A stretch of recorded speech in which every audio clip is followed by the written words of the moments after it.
وصلی اللہ علی النبی الکریم. رب اشرح لی صدری ویسر لی امری واحلل عقدۃ من لسانی یفقہوا قولی. آج کی اس شام کی بات چیت کا جو ٹاپک ہے، جو عنوان ہے، وہ ہے بلیونگ مینز برڈن. آپ کو یہ ایک نیا سا لگے گا، یہ میں نے وائٹ مینز برڈن کے طریقے سے یہ ٹاپک لیا ہے. آپ جانتے ہیں کہ جنرلی آپ جانتے ہیں کہ وائٹ مینز برڈن کا کیا مطلب ہے. یورپ میں، یعنی خاص طور پر ویسٹرن یورپ میں جب رینیساں ہوا اور وہ زمانہ شروع ہوا، اس کو کہتے ہیں کولونیلزم، تب یہ وائٹ مینز برڈن وہاں ویسٹرن یورپ میں بولا گیا تھا. یعنی سفید فام لوگوں کا بوجھ یا ان کی ذمہ داری، یعنی یہ سفید فام قومیں جو تھیں وہ سمجھتی تھی کہ ہماری یہ ذمہ داری ہے کہ دنیا کو ہم سویلائز کریں. تو آپ جانتے ہیں کہ یہ ورڈ، یہ ٹرم ایسٹ میں نیگیٹو سینس میں لیا گیا، لیکن ویسٹ میں ایسا نہیں تھا. ویسٹ میں اس کو پازیٹیو سینس میں بولا گیا تھا.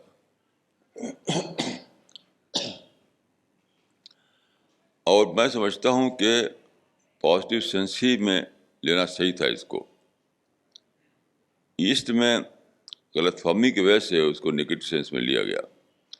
ایک حقیقت ہے کہ یورپ نے پوری ہیومن ہسٹری میں پہلی بار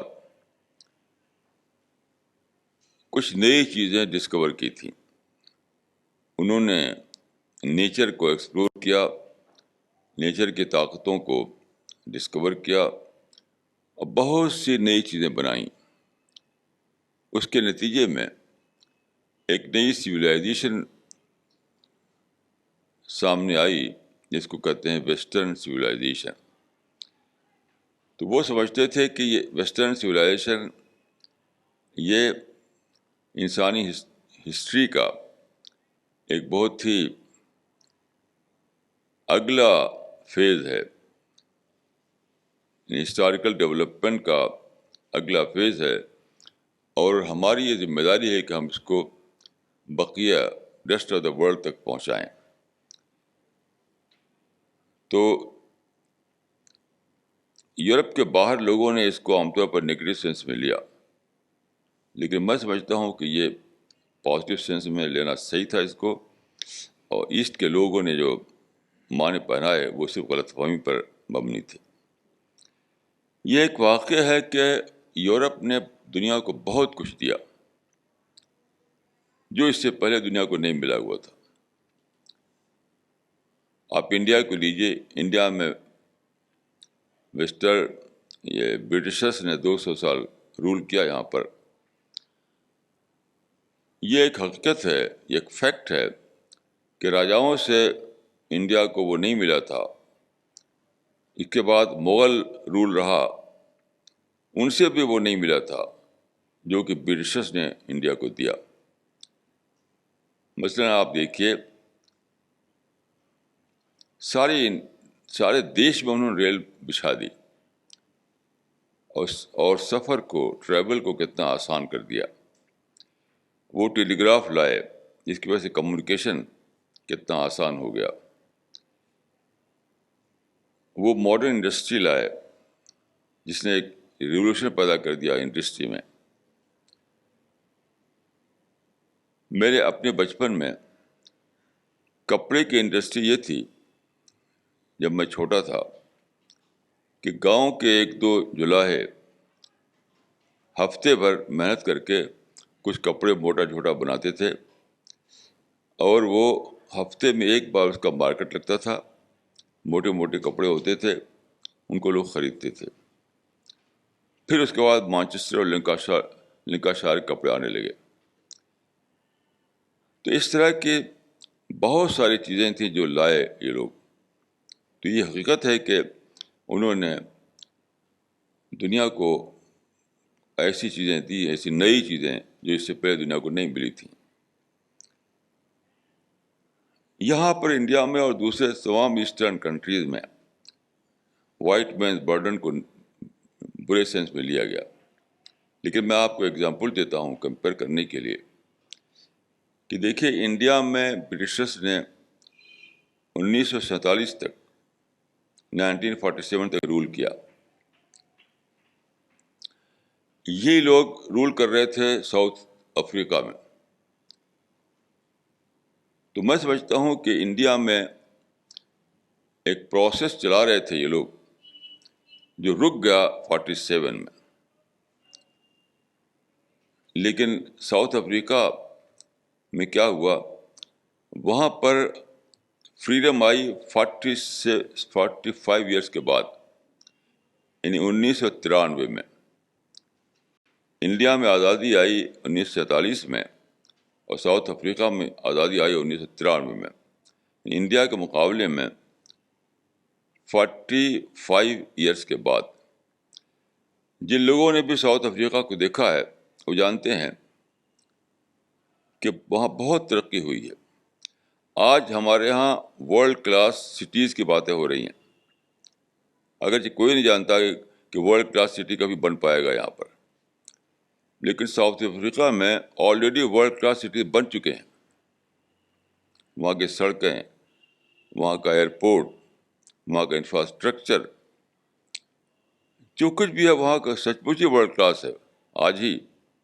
جبکہ انڈیا میں باتیں ہو رہی ہیں کہ بامبے کو اور اس سٹی کو، اس سٹی کو ورلڈ کلاس بنایا جائے، یہاں کے ایئرپورٹ کو ورلڈ کلاس بنایا جائے. ابھی باتیں ہو رہی ہیں یہاں پر، اور کوئی نہیں جانتا کہ سچ مچ یہ کبھی ایکچولائز ہوگا یا نہیں ہوگا. لیکن وہاں پر آلریڈی یہ ہو چکا ہے.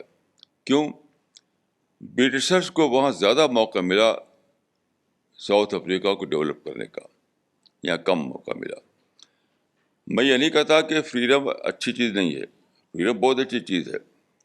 اچھا ہوا کہ فریڈم آئی، اس سے اور بہت سارے ڈیولپمنٹ ہوئے یہاں پر، خاص طور پہ انٹلیکچوئل ڈیولپمنٹ. لیکن دوسروں نے جو کچھ کیا ہے اس کو آپ کو اکنالج کرنا چاہیے. اکنالج کرنا، یہ میں کہہ رہا ہوں کہ وہ اکنالج کرتا ہے جب آدمی کسی انسان کو، تو خدا کو اکنالج کر رہا ہوتا ہے. وہ یعنی شکر کی فیلنگ، شکر کی نفسیات کو اپنے اندر ڈیولپ کرتا ہے وہ. اس لیے میں اس پر زور دے رہا ہوں. خیر یہ ایک الگ مسئلہ تھا.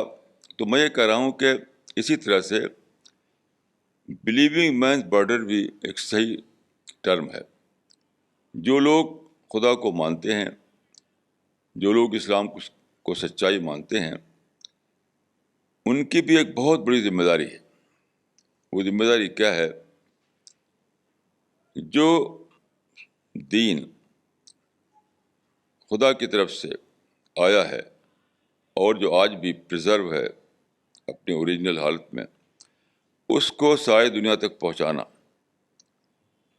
ویسے ہی جیسا کہ وہ آیا ہے. یہ ہے بلیونگ مینز برڈن. بدقسمتی سے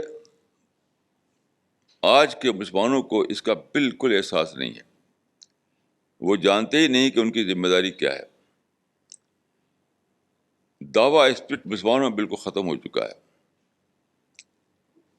ساری دنیا میں مسلمانوں میں مجھے ایسے لوگ نہیں ملتے جن کے اندر دعویٰ اسپرٹ ہو. میں آپ کو ایک دو مثال دیتا ہوں. انڈیا میں ایک بہت بڑے مسلم اسکالر تھے، ان کا نام تھا مولانا ابو الحسن علی ندوی. وہ لکھنؤ کے تھے. تو 1893 میں، نہیں 1993 میں، 1993 1993 میں شکاگو میں ایک کانفرنس ہوئی. اس میں ان کو بلایا گیا، مگر وہاں پر وہ کوئی بھی رول نہ کر سکے وہ، اور ویسے ہی واپس چلے آئے. میں اس کو تھوڑا سا بتاؤں گا آپ کو، اس کی تھوڑی سی ڈیٹیل. دیکھیے، یہ جو کانفرنس ہوئی تھی شکاگو میں، یہ بہت ہی ہسٹوریکل کانفرنس تھی. اس سے 100 سال پہلے 1893 میں شکاگو میں ایک ہوئی تھی، اس کو کہتے تھے پارلیمنٹ آف ریلیجن. یہ دراصل شاید ہسٹری کی پہلی انٹرنیشنل ریلیجس کانفرنس تھی. تمام مذہب کے لوگ بلائے گئے تھے اس میں. تو انڈیا سے کسی کو بلایا نہیں گیا تھا، کیونکہ انڈیا اس وقت ایک پور کنٹری مانا جاتا تھا، اور اس کی بہت بڑی فیس تھی وہاں شریک ہونے کے لیے. لیکن سوامی وویکانند جو چاہتے تھے، ان کے گرو نے کہا تھا کہ تم انگلش جانتے ہو تو تم ہندو فلاسفی کو دنیا میں پہنچاؤ.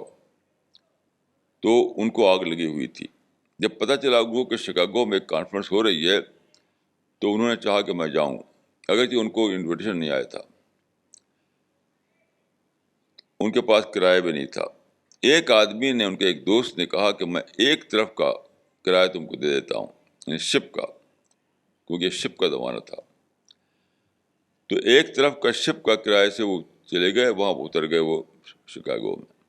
لیکن جب پہنچے تو بتایا گیا ان کو کہ یہاں تو ایڈمیشن جو ہے ہوتا ہے ٹکٹ پر، اور ٹکٹ بہت ہی مہنگا ملتا تھا. تو ٹکٹ تو آپ کے پاس ہے ہی نہیں، انویٹیشن ہے، ٹکٹ ہے، تو آپ اس کے اندر جا نہیں سکتے.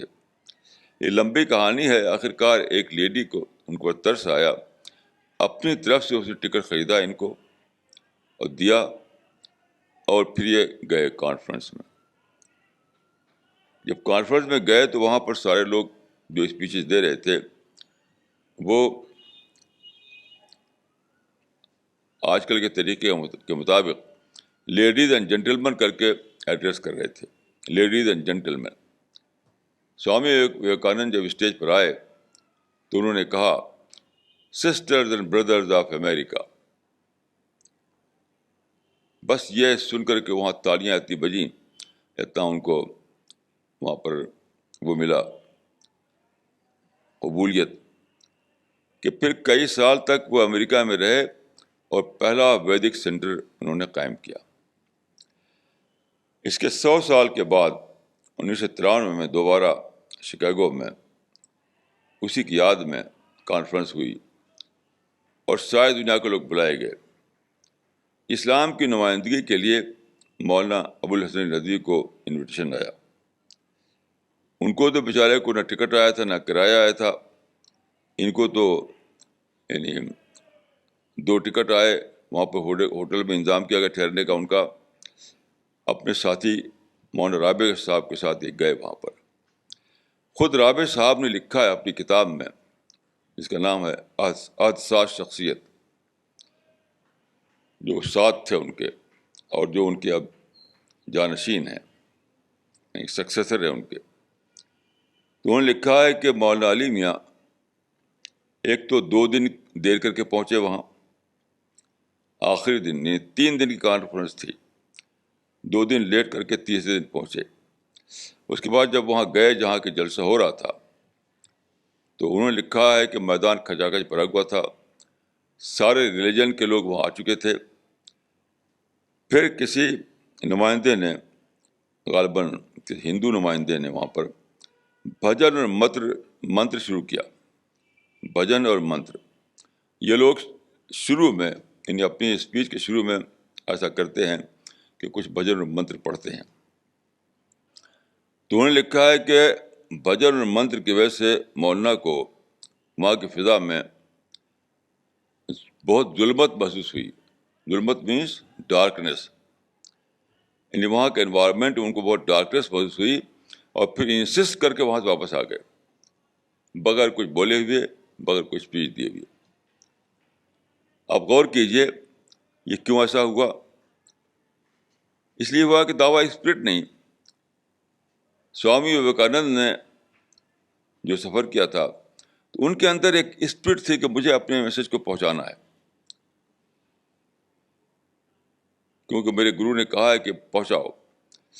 یہ وہاں پر گئے اور جا کر کے بھی کچھ نہیں کیا، واپس سے آ گئے.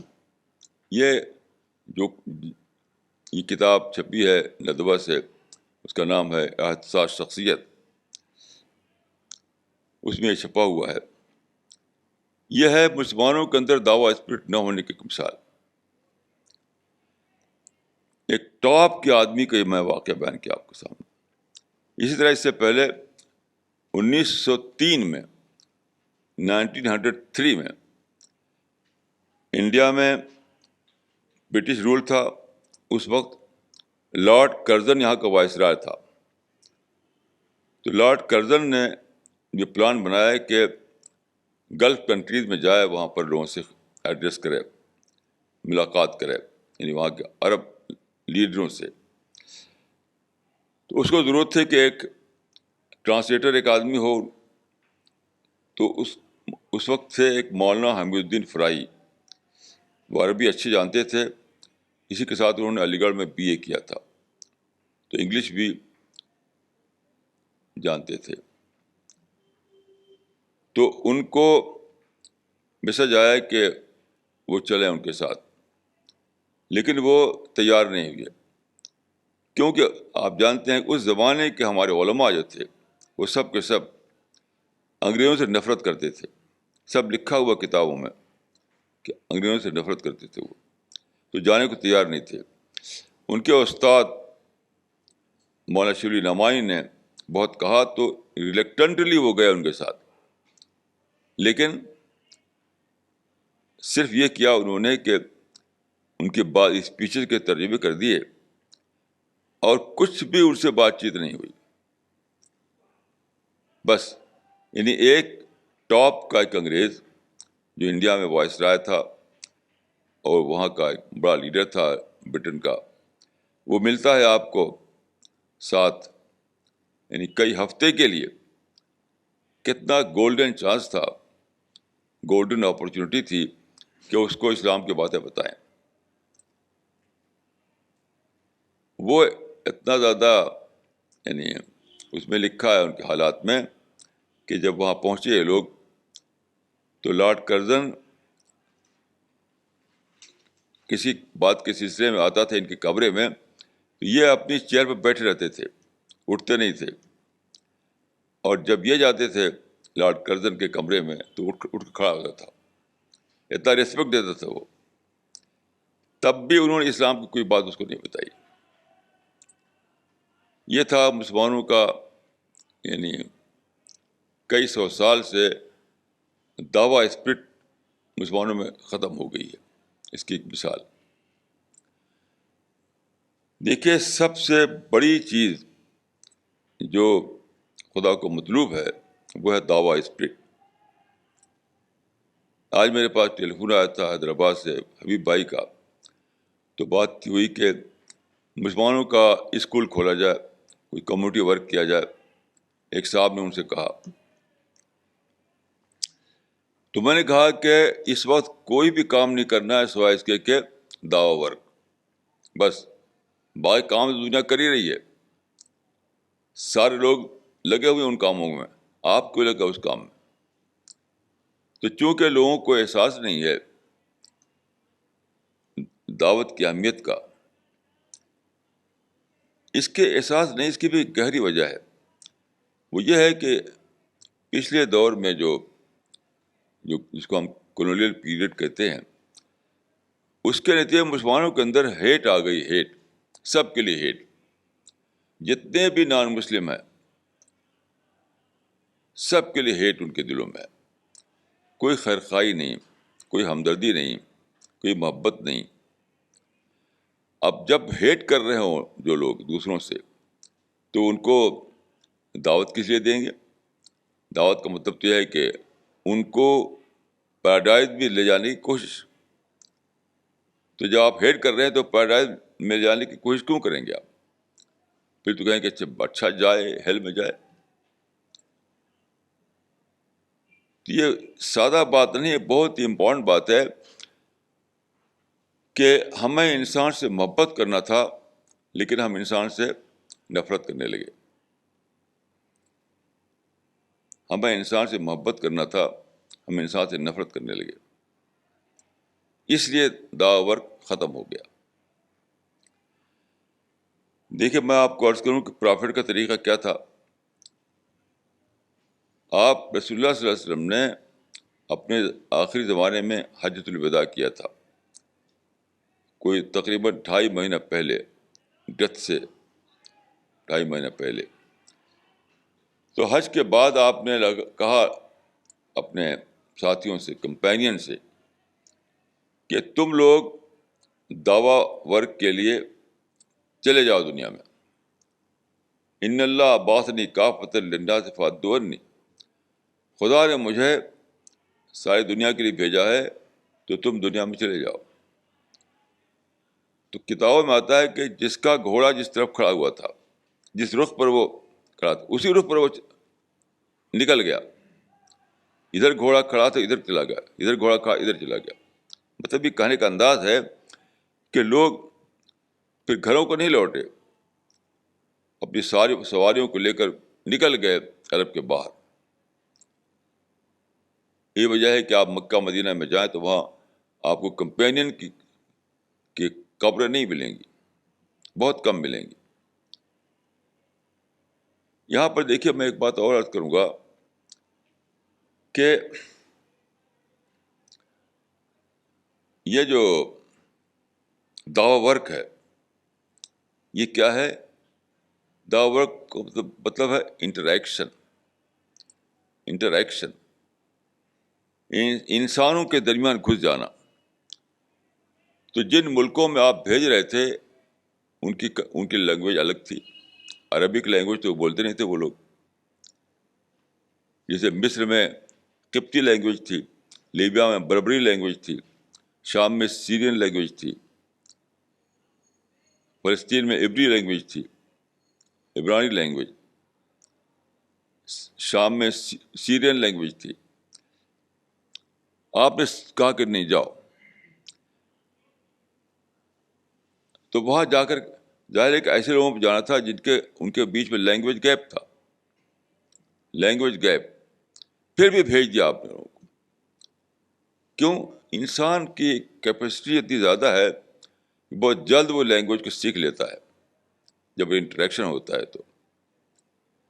تو آپ نے انسان کے اس پوٹینشیل کو دیکھا، ان کو بھیج دیا ایسے لوگوں کے درمیان جن کی زبان دوسری تھی.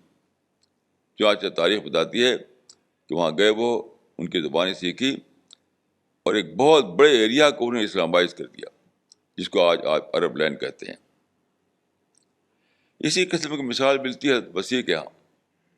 حضرت مسیح جو تھے تو کتاب میں آتا ہے کہ اپنے حوارین کو انہوں نے کہا کہ تم لوگ چلے جاؤ ملکوں میں دعوت پہنچانے کے لیے. تو انہوں نے کہا کہ ہم تو وہاں کی زبان جانتے نہیں، جہاں آپ بھیج رہے ہیں ہم کو، جہاں آپ کو بھیج رہے ہیں وہاں کی زبان ہم کو نہیں معلوم ہم کو. تو روایت میں صرف اتنی بات ہے کہ انہوں نے دعا کی تو سب وہی زبان بولنے لگے جہاں انہیں بھیج رہے تھے وہ. میں سمجھتا ہوں کہ یہ روایت میں بہت ہی روایتیں بہت ہی ساری ڈیٹیل نہیں ہوتی روایت میں. اس میں یہ چیز رہ گئی ہے کہ مسیح نے دعا کر کے انہیں بھیج دیا. حضرت مسیح نے دعا کی اور کہا کہ جاؤ، اور جب پہنچے وہاں تو انٹریکشن ہوا. انٹریکشن کے دوران انہوں نے وہاں کی زبانیں سیکھ لی. تو روایت میں ایسا لگتا ہے، جو ورڈنگ روایت کی ہے، کہ وہیں یروشلم میں جہاں انہوں نے دعا کی تھی وہیں سب لوگ وہی زبان بولنے لگے. حالانکہ یروشلم میں کئی لینگویج بولنے کا کوئی مطلب ہی نہیں ہے. اس کا مطلب صرف یہ ہے کہ انہوں نے تقریباً 1 درجن آدمیوں کو سمجھایا کہ ساری دنیا میں میسج پہنچانا ہے تم کو. تو انہوں نے کہا کہ ہم کیسے پہنچائیں, وہاں کی لینگویج الگ ہے. تو انہوں نے کہا کہ نہیں, خدا پر بھروسہ کرو اور میں تم کو دعا کرتا ہوں, خدا کی بلیسنگ تمہارے ساتھ ہے, نکل جاؤ. اور پھر لوگ نکل گئے. یعنی لینگویج جو آئی ان کو یروشلم میں نہیں آئی, انٹریکشن کے جب ہوا تب آئی. تو ملکوں میں گئے, وہاں پر سیٹل ہو گئے, وہاں پر لوگوں سے ملنے لگے, انٹریکشن ہونے لگا, ڈسکشن ہوا, ڈائلاگ ہوا. تو ان ایکٹیویٹیز کے بیچ میں انہوں نے وہاں کی زبان سیکھ لی. یہ مطلب ہے اس کا. یہ سیم واقعہ جو بات کو ہوا کمپینین کے ساتھ. یعنی کمپین کے ساتھ کیا ہوا کہ پرافٹ نے کہا کہ نکل جاؤ دوسرے ملکوں میں.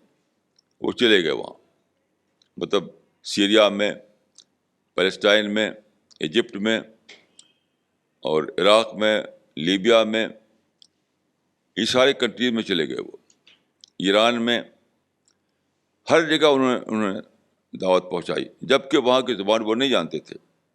تو ہوا کیا, وہی ہوا کہ انٹریکشن کے جب انٹریکشن ہونے لگا, جب ڈائلاگ ہونے لگا, تو ڈیورنگ دس پروسیس انہوں نے لینگویج سیکھ لی. یہی چیز حضرت مسیح کے شاگرد ڈسائپلس کے ساتھ ہوئی. کہ ایسا نہیں ہے کہ انہوں نے دعا کی تو وہیں کہیں لگے بولنے میریکلسلی, ایسا نہیں, بلکہ وہ گئے, وہاں داخل ہوئے, وہاں تبلیغ شروع کی. تو ڈیورنگ انٹریکشن انہوں نے زبانیں سیکھ لی. تو آج خدا کے فضل سے آپ کو بہت سی زبانیں نہیں سیکھنا ہے. یہ خدا کا بہت بڑا آپ کے ساتھ بلیسنگ ہے, آپ لوگوں کے ساتھ, کہ آج پہلی بار انسان کی ہسٹری میں ایک لینگویج جو ہے انٹرنیشنل لینگویج بن گئی ہے.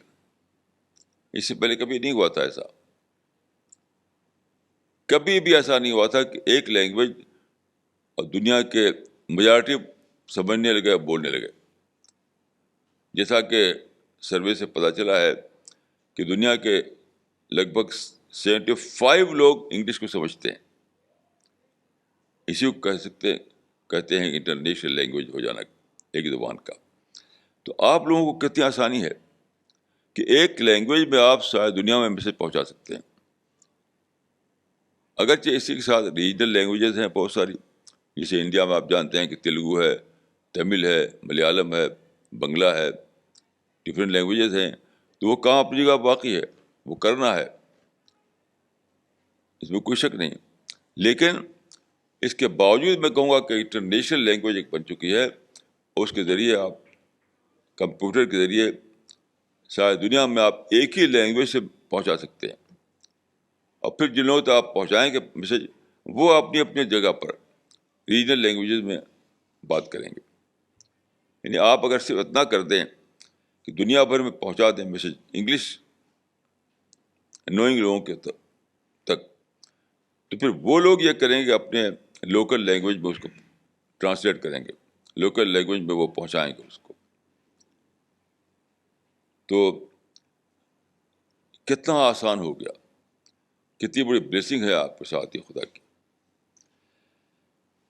یہاں پر میں ایک صاحب نے مجھ سے کہا کہ آپ دعوی ورک کی اہمیت تو امپورٹنس تو بہت بتاتے ہیں, کہ کیسے دعوی ورک کیا جائے یہ نہیں بتاتے.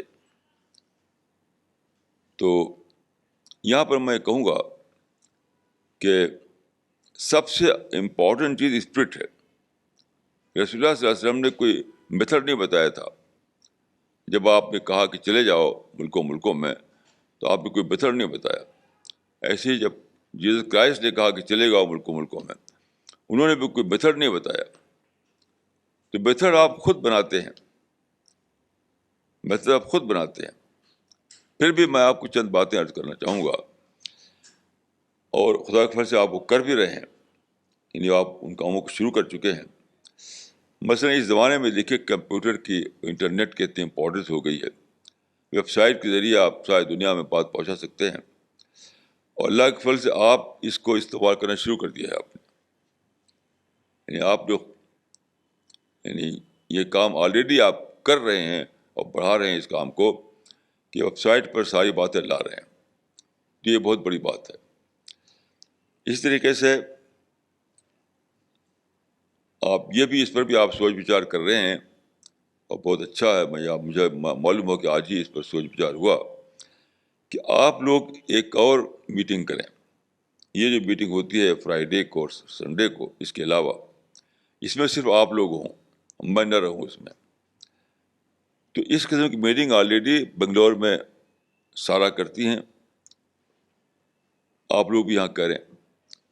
تو اس میں آپ لوگ جو ہیں اسپیچ کرنا کی ٹریننگ ہوگی آپ کے لیے، انٹریکشن کرنا سیکھیں گے آپ، اس میں اپنے کو تیار کریں گے، آپس کی ڈسکشن سے باتیں سامنے آئیں گی. یہ سب خود کریں گے آپ لوگ. تو ایک انڈیپینڈنٹ طور پر کام کرنے کا وہ ایک ٹریننگ، یعنی انڈیپینڈنٹ طور پر کام کرنے کی ٹریننگ اس میں لیتے رہیں گے آپ. اور میں بہت زیادہ چاہتا ہوں کہ آپ انڈیپینڈنٹ طور پر کام کرنے کا آپ کے اندر مادہ پیدا ہو جائے، خود کرنے لگیں. تو یہ جس کی میٹنگ آج آپ لوگوں نے کی ہے ماشاء اللہ، تو میں سمجھتا ہوں کہ یہ بہت امپورٹنٹ میٹنگ تھی. اور ایک دن آپ ہفتے میں ایسا طے کریں جب کہ آپ لوگ کسی کام کے لیے اکٹھا ہوں. اسی طریقے سے دیکھیے، دلی میں ایسا ہوتا رہا ہے کہ میں جب کہیں جاتا ہوں کانفرنس میں، آپ لوگ چلتے ہیں میرے ساتھ، آپ لوگ انٹریکٹ کرتے ہیں، بروشر دیتے ہیں وغیرہ. میں چاہتا ہوں کہ آپ لوگ خود بھی یہ کام کریں. جہاں من نہیں جاتا وہاں آپ لوگ جائیں. آپ جانتے ہیں کہ پیپروں میں، خاص طور انگلش پیپر میں ڈیلی آتا ہے کہ دلی میں آج کیا پروگرام ہے. تو اس میں آپ دیکھیں تو اس میں بہت سا کلچرل پروگرام ہوتا ہے، لیکن اور بھی کئی پروگرام ایسے ہوتے ہیں جو آپ کے مطلب کو ہوتے ہیں. ریلیجس ہوتا ہے، اسپریچول ہوتا ہے، پیس پر ہوتا ہے، سوشل ریفارم پر ہوتا ہے. تو وہاں پڑھے لکھے لوگ اکٹھا ہوتے ہیں. اس میں آپ جائیں، وہاں پہ انٹریکٹ کریں اور بروشر دیں لوگوں کو. یہ بھی ایک ونڈو کھلنا چاہیے کہ میں نہ جاؤں، آپ لوگ خود جا کر کے وہاں پر یہ کام کریں. ایک اور ونڈو کھول سکتے ہیں آپ کہ دلی، آپ جانتے ہیں کہ ہاں بہت بڑی میجارٹی پڑھے لکھے لوگوں کی ہے. تو ہر ہفتہ آپ یہ کریں کہ کچھ لوگوں کو سلیکٹ کریں کہ اس ہفتہ ہمیں جا کر ان سے بات کرنا ہے، ان سے وہ کرنا ہے، ایکسچینج کرنا ہے اور دعا ورک کرنا ہے. کچھ باتیں کریں آپ، کچھ ان کو پیغام پہنچائیں. میں سمجھتا ہوں کہ یہ بھی ایک ونڈو کھولنا چاہیے. اور ہر ویک میں آپ کم از کم کچھ لوگوں کو اس طریقے سے ملیں، بات پہنچائیں. اور یعنی اس میں نہیں رہوں گا، آپ لوگوں کو خود کرنا ہے. تو انڈیپینڈنٹ طور پر آپ لوگ سارے برانچ کھول دیں. میں سمجھتا ہوں خود کریں اور میرا اس میں رہنا ضروری نہ ہو. یہ بھی آپ کو میرے خیال سے کرنا چاہیے. اسی طرح سے اور بہت سے کام نکلیں گے جو آپ سوچیں گے. تو سوچ کے کام نکالیں آپ. مجھے ایک واقعہ یاد آتا ہے کہ لکھنؤ میں گیا تھا تقریباً 1948 میں. تو وہاں پر ایک جماعت کے ایک صاحب تھے، اکیلا ایک ہی ممبر تھا وہ اس وقت وہاں. اب تو جماعت کے کئی ممبر وہاں پر ہوں گے. اکیلا ایک ہی ممبر تھا وہاں. تو مجھ کو لے گئے وہ کہ چلیے ہم ویکلی میٹنگ ہم کرتے ہیں وہاں، چلیے آپ. تو میں وہاں گیا. تو وہاں میں ان کے سوا میں ہی اکیلا ایک اور تھا شخص، کوئی اور آیا نہیں وہاں پر. تو میں نے کہا کہ بھائی میٹنگ کرتے ہیں آپ یہاں پر، تو اور تو کوئی آیا نہیں یہاں پر. کیونکہ میں اکیلی ہی میٹنگ کرتا ہوں. تو ہر ایک دن بنا لیا تھا انہوں نے ویکلی میٹنگ کا. اکیلے آتے تھے وہاں پر، کوئی کتاب پڑھتے تھے، خود سوچتے تھے، خود ہی پڑھتے تھے، خود ہی سنتے تھے. یہاں تک ہوتے ہوتے اب وہاں پر ایک ان کا سرکل بن چکا ہے، بہت سے لوگ اس جماعت سے جڑ چکے ہیں. تو آپ لوگوں کے اندر دیکھیے، اسپرٹ بھرنے کا کام تو دوسرا کر سکتا ہے، لیکن پروگرام بنانا خود آپ ہی کا اپنا کام ہے، یاد رکھیے.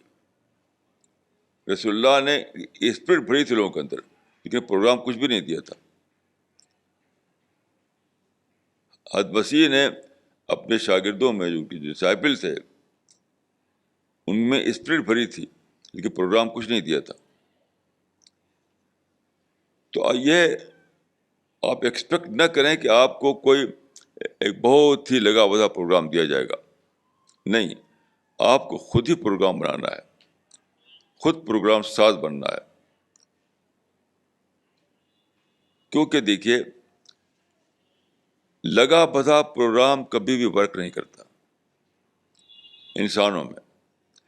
آپ کو ایک برج بنانا ہو، برج، تو آپ ایک لگا بھدا نقشہ بنا سکتے ہیں. آپ کو ایک بلڈنگ بنانی ہے تو ایک لگا بھدا نقشہ بنا سکتے ہیں. لیکن انسانوں میں کام کرنے کے لیے کبھی کوئی لگا بھدا پروگرام نہیں ہوا کرتا، کیونکہ سچویشن بہت الگ الگ ڈھنگ کی ہوتی ہے.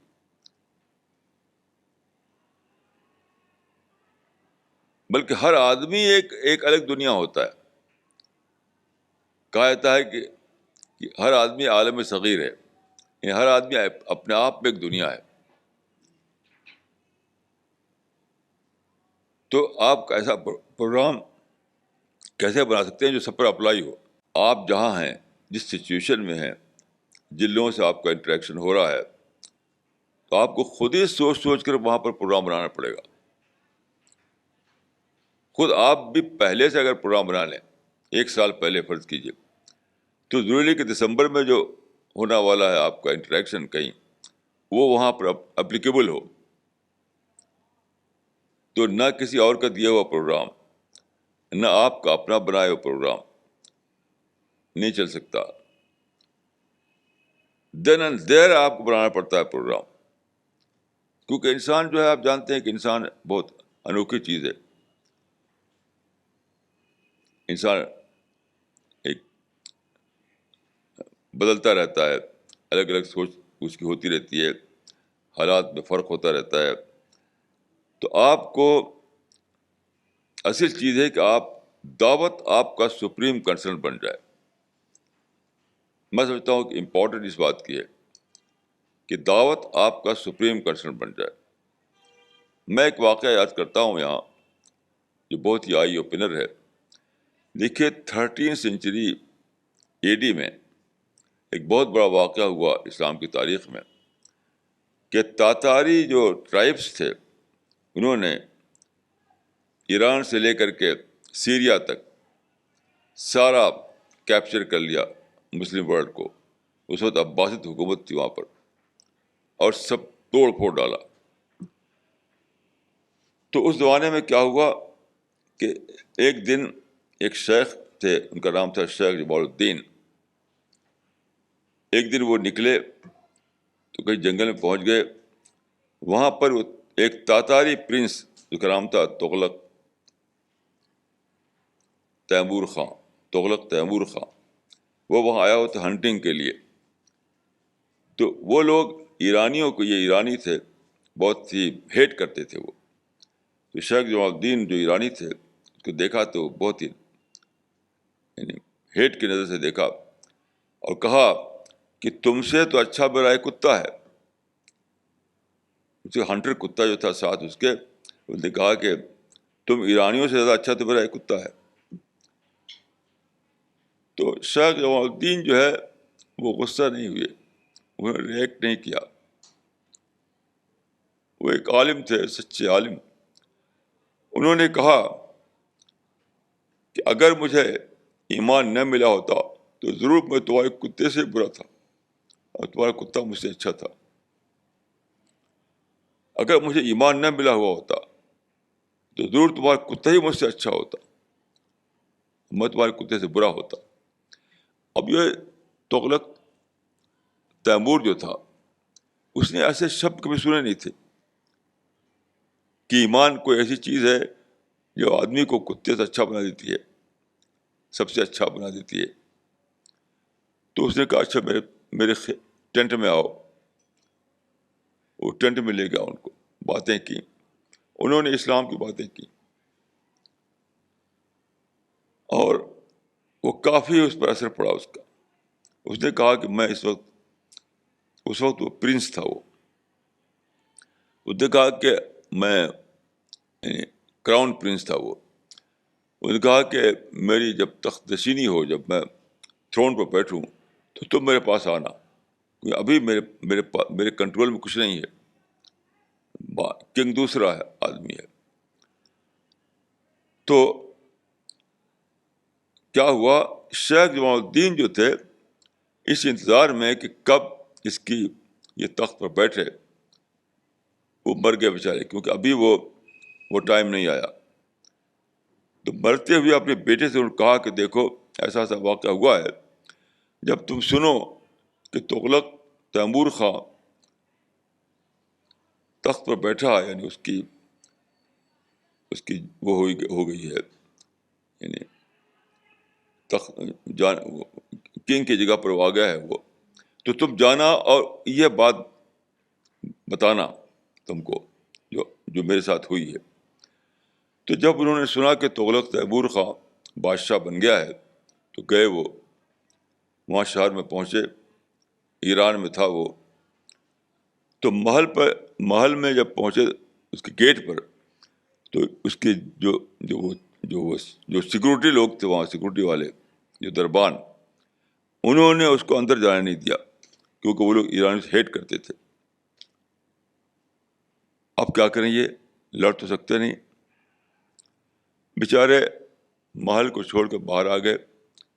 ایک پیڑ تھا وہاں پر، اس پیڑ کے نیچے بیٹھ گئے، پھر رات کو سو گئے. ان کو یاد آیا ایک ترکیب. تو کیا کیا انہوں نے کہ جب صبح کو اٹھے وہ سویرے فجر کی نماز کے لیے، تو وہیں سے زور زور سے انہوں نے اللہ اکبر اللہ اکبر اذان دینا شروع کیا. نماز کی کال جو ہوتی ہے، پوری کال اللہ اکبر جو ہوتی ہے پوری کال، وہاں زور زور سے دینے لگے. اب صبح کا وقت تھا، ابھی سناٹا تھا، آواز محل تک پہنچی. تو تغلق تیمور جو تھا وہ چوکنا ہو گیا کہ بھئی یہ آواز کہاں سے آئی ہے، کوئی ریوولٹ ہو گیا، کیا قصہ ہے. تو اس نے کہا کہ جا کے دیکھو کون آدمی چلا رہا ہے آ کر کے. تو گئے، اس کے سپاہی پکڑ کر لائے اس کو، تو ان کے سامنے پیش کیا گیا اس کو. اور میرے باپ نے مجھ سے کہا تھا کہ تم جانا وہاں، اس لیے میں آیا ہوں. تو گیٹ پر جو سیکورٹی کے لوگ ہیں انہوں نے مجھے اندر آنے نہیں دیا. تو میں سوچا کہ یہی کروں میں. تو میں اذان دینے لگا. جب اسے سنا یہ بات، سب باتیں اس کی یاد آ گئیں. کہا کہ تم ٹھیک کہہ رہے ہو. اسی دن وہ کلمہ پڑھ کر اسلام کی قبول کیا اس نے، اسی دن. پھر اس کے بعد اپنے وزیر سے اس نے کہا، وزیر نے بھی کلمہ پڑھ لیا. پھر اپنے درباریوں سے کہا، درباریوں نے کلمہ پڑھ لیا. یہاں تک کہ دھیرے دھیرے کیا ہوا کہ میجارٹی تاتاریوں کی اسلام میں داخل ہو گئی. اب آپ کمپیئر کیجئے کہ شیخ جمال الدین، ان کے بیٹے کا نام تھا شیخ رشید الدین، کس طرح جان پر کھیل کر انہوں نے وہاں جا کر اسلام کا پیغام پہنچایا. اور آج کے ہمارے عالم جو ہیں ان کو فری میں موقع ملتا ہے کہ ورلڈ کانفرنس میں جانے کا، وہاں وہ اسلام کا پیغام نہیں دے پاتے. لارڈ کرزن کے ساتھ جانے کا، وہاں وہ بتا نہیں پاتے. تو کیوں؟ یہ فرق اسپرٹ کا. ان لوگوں میں دعوت کی اسپرٹ تھی اس زمانے کے لوگوں میں. وہ سمجھتے تھے کہ ہمارا مشن ہے کہ ہم خدا کا پیغام تمام انسانوں تک پہنچائیں. آج وہ اسپرٹ ختم ہو گئی ہے. اب اسلام ریڈیوس ہو کر ایک کلچر بن گیا ہے. اب اسلام ریڈیوس ہو کر ایک کلچر بن گیا ہے. اس وقت اسلام ایک دعوت تھا، ایک مشن تھا، ایک یونیورسل میسج تھا اس کو پہنچانا تھا سب کے پاس. تو جو چیز لیک کر رہی وہ اسپرٹ. آپ اسی میں دیکھ سکتے ہیں کہ شیخ رشید الدین اور شیخ جمال الدین کس طرح سے گھس گئے وہاں پر. کس طرح اسلام کا پیغام پہنچایا. آج کے ہمارے جو علماء ہیں, جو ہمارے اسکالر ہیں, بڑی بڑی اپرچونیٹی ان کے سامنے آتی ہے, مگر اس کو وہ اویل نہیں کر پاتے, کیونکہ اسپرٹ ہے ہی نہیں, دعوت کی اسپرٹ ہے نہیں. یہاں میں یہ کہوں گا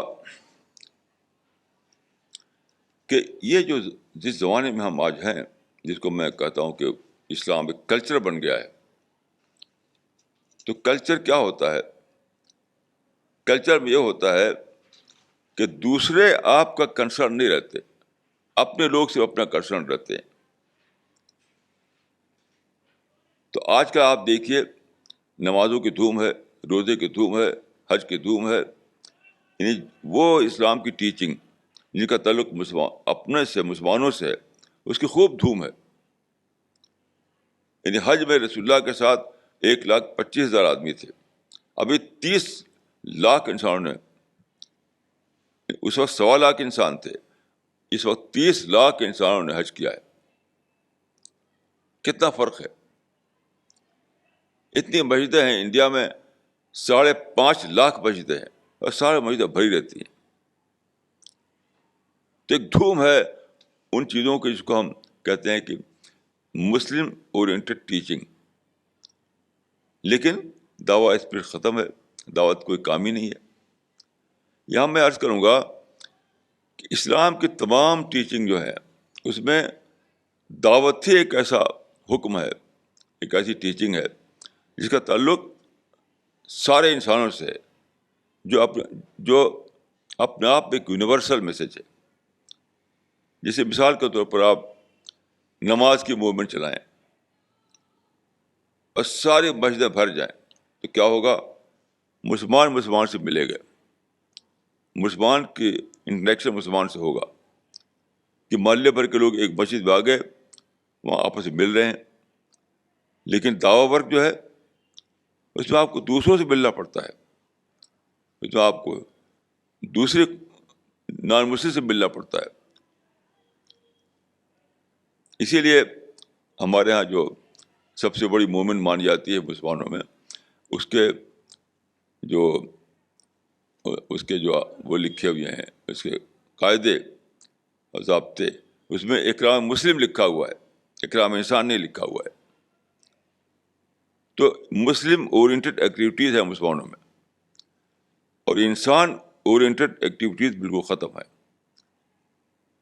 تو دعوت جو ہے, دوسری بات یہ اس کو سمجھ لیجئے کہ دعوت صرف یہ نہیں ہے کہ آپ میسج پہنچا دیا آپ نے. دعوت خود آپ کی لرننگ ہے, خود آپ کے لیے ایک ریولوشن ہے. کیونکہ جب آپ دوسروں میں جاتے ہیں تو آپ کو ان کی زبان سیکھنا پڑتا ہے, آپ ان کے مائنڈ سیٹ کو جاننا پڑتا ہے, آپ ان کے جو ٹریڈیشن اس کو پہچاننا پڑتا ہے, وژڈم سیکھنا پڑتا ہے, کیونکہ وژڈم کے بغیر دعویٰ ورک نہیں ہو سکتا. آپ کو ڈائلاگ کرنا پڑتا ہے, آپ کو ایکسچینج کرنا پڑتا ہے. یعنی نماز روزے میں یہ سب کچھ بھی نہیں ہوتا. تو نماز روزہ آپ کو انٹلیکچوئل ڈیولپمنٹ نہیں دیتی آپ کو, لیکن دعویٰ ورک سر تاپا انٹلیکچوئل ڈیولپمنٹ ہے, آپ کی پوری پرسنالٹی کو ہلا دیتا ہے وہ, کیونکہ آپ دوسروں میں جانا پڑتا ہے آپ کو. رسول اللہ نے دیکھیے یہی کیا کہ سارے اپنے ساتھیوں کو کہا کہ چلے جاؤ دوسروں کے پیچھے, چلے جاؤ دوسروں کے پیچھے. تو آپس میں جب آپ ملیں, آپس میں جب آپ کچھ کریں تو آپ کا ڈیولپمنٹ نہیں ہوتا. آپس میں ملیں گے تو وہی باتیں کریں گے, کیا بھائی تمہارا بچہ ٹھیک ہے, کیا بھائی تمہارے لڑکی کی شادی ہو گئی, کیا بھائی تمہارا گھر بن گیا, کیا بھائی تمہاری بزنس کہاں چل رہا ہے. یہ آپس کی باتیں ایسی ہوتی ہیں, تو کوئی ڈیولپمنٹ نہیں ہوتا. میں جب جاتا ہوں مسلم محلوں میں, یہی سب باتیں کرتے رہتے ہیں لوگ. لیکن جب آپ دوسری قوموں میں جائیں, یہ بات تھوڑی چلے گی وہاں پر. وہاں تو فلاسفیز پر بحث ہوگی, ماڈرن تھاٹ کیا اس پر بحث ہوگی, ماڈرن تھنکنگ کیا اس پر بحث ہوگی, ماڈرن سائنس کیا اس پر بحث ہوگی. یعنی وہاں سارے بحث کا رخ جو ہے وہ لاجک, سائنس, فلاسفی بن جائے گا. اپنوں میں تو چلتا ہے یہی سب باتیں, کہ بھائی تمہاری شادی کب ہونے والی ہے اور اس میں بارات کتنے آدمی آئیں گے. تو اس طرح کی باتیں ہوتی ہیں، میں سنتا ہوں اپنے کانوں سے. لیکن جب ہم دوسروں میں جاتے ہیں، دوسرے لوگوں میں، دوسری قوم میں، تو ٹاپک تو بدل جاتا ہے. تب ٹاپک یونیورسل ہوتا ہے، تب ٹاپک سائنٹیفک ہوتا ہے، تب ٹاپک لاجک ہوتا ہے، تب ٹاپک ریشنل ہوتا ہے. اس طرح سے آپ کی لرننگ ہوتی ہے، آپ کے اندر یونیورسل آؤٹ لک آتا ہے، آپ کے اندر عالمی سوچ آتی ہے، آپ کے جو پوٹینشیل ہیں وہ سب جاگ جاتے ہیں.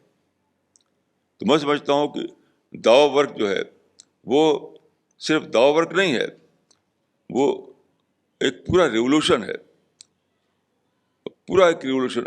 آپ کی زندگی میں آپ کی زندگی کو ریولوشنائز کرتا ہے.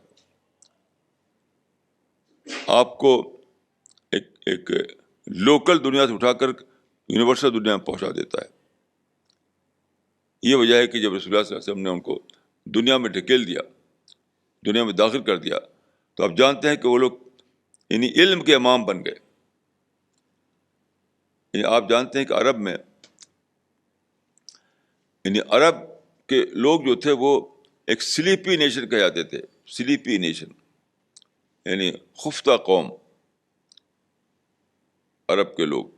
لیکن جب رسول اللہ صلی اللہ علیہ وسلم نے ان کو اس طریقے سے دعوت ورک کا مشن دیا تو کیا ہوا؟ اسکالرس یہ کہتے ہیں کہ ایک ایک آدمی ہیرو بن گیا، نیشن آف ہیروز بن گئے یہ لوگ. یہ لکھتے ہیں اورینٹلسٹ. تو کیسے بنے؟ ایک سلیپی نیشن آف ہیروز کیسے بن گئی؟ وہ دعوت ورک کے ذریعے بنی. یہ سوچنے کی بات ہے کہ ایک سلیپی نیشن کیسا ایسا ہوا کہ وہ نیشن آف ہیروز بن گئی، وہ دعوت ورک کے ذریعے. اگر آپ صرف وہ پروگرام دیتے کہ سب لوگ مسجدوں میں آؤ، سب لوگ حج کرو، سب لوگ رمضان میں روزہ رکھو، اتنا ہی دیتے آپ صرف، تو کبھی بھی ایسا نہ ہوتا کہ وہ ہیرو بن جاتے وہ لوگ. آپس میں رہتے، آپسی کلچر کو بڑھاوا ملتا، لیکن یونیورسل کلچر نہ آتا ان کے اندر، یونیورسل سوچ ان کے اندر نہ آتی، ایک ریولوشن کا مزاج نہ بنتا ان کے اندر جیسا کہ بنا. چنانچہ یہ لوگ جو ہیں آپ جانتے ہیں کہ انہوں نے صرف یہی نہیں کیا کہ دعوت ورک کیا، انہوں نے سائنس پیدا کی، انہوں نے علم پیدا کیا. مثال کے طور پر دیکھیے، میں پڑھ رہا تھا بریٹینیکا، انسائکلوپیڈیا بریٹینیکا، اس میں لکھا ہے اس نے کہ مسلم پیریڈ سے پہلے ایجوکیشن صرف دو لمیٹڈ تھی، دو اداروں تک، یعنی کلرجی اور رائلٹی، بس. یعنی ایجوکیشن لینے والے کون ہوا کرتے تھے؟ یا تو کلرجی پڑھتی تھی یا رائلٹی پڑھتی تھی، بس. اس کو رائل فیملی سے باہر نکالنا اور کلرجی سے باہر نکالنا یہ مسلمانوں نے کیا. بڑی انوکھی بات ہے یہ کہ اس کو عام بنایا، مدرسے کھولے اور درسگاہیں کھولیں اور یونیورسٹی کھولی. اب جانتے ہیں کہ برٹن کا جو وہ ہے کیمبرج یونیورسٹی، اس کا جو فاؤنڈر ہے وہ تھا Roger Bacon. Roger Bacon Spain کی مسلم یونیورسٹی سے پڑھ کر آیا تھا. یہ کن لوگوں نے کیا؟ انہی لوگوں نے. تو یہ سب دعوت ورک کے خانے میں جاتا ہے. کچھ لوگ یہ کہتے ہیں، کچھ لوگ اکثر لوگ، کہ پہلے مسلمانوں کو تو ٹھیک کر لو پھر دعوت ورک ہوگا. میں کہتا ہوں کہ وہ کبھی بھی نہیں ہوگا. اکثر لوگوں کی سوچ یہی ہے کہ پہلے مسلمانوں کو ٹھیک کر لو پھر بعد کو دعوت ورک ہوگا. تو وہ بات کبھی بھی نہیں آئے گا، کیونکہ وہ کوالٹی نہیں پیدا ہوگی جو دائی کے لیے ضروری ہے. یونیورسل آؤٹ لک نہیں پیدا ہوگا، وہ ریولوشنری کریکٹر نہیں آئے گا، وہ یعنی انٹلیکچوئل ڈیولپمنٹ نہیں ہوگا. اور یہ بھی میرا تجربہ ہے کہ دعویٰ اسپرٹ آپ کو بے پناہ کریج دیتی، کریج، بہت بڑی چیز ہے یہ کریج. سب سے بڑی چیز زندگی میں کریج ہے، حوصلہ، ہمت، عزم. میں سمجھتا ہوں کہ مشن کا کانسیپٹ یا دعویٰ کا جو کانسیپٹ ہے اس کی ایک بہت بڑا کنٹریبیوشن یہ ہے کہ آپ کے اندر ایک بے پناہ کریج دے دیتا ہے. ہر جگہ گھس جائیں. جس کی میں نے مثال دی کہ ایک اسکالر ہمارے گئے شکاگو میں اور وہاں پر بنا اسپیچ دیے لوٹ آئے، کیوں؟ کریج نہیں تھی ان کے اندر. اور شیخ جمال الدین اور شیخ رشید الدین جو تاتاری کنگ کے اس میں گھس گئے اس کے محل میں، وہ کیا تھی؟ کریج تھی. وہ تو دعوی ورک آپ کے اندر ایک انوکھی صفت پیدا کرتا ہے، وہ کریج کی صفت، وہ ہمت کی صفت، وہ عزم کی صفت، حوصلہ کی صفت. حقیقت یہ ہے کہ آپ جانتے ہیں کہ حوصلہ سے بڑھ کر زندگی میں کوئی چیز نہیں.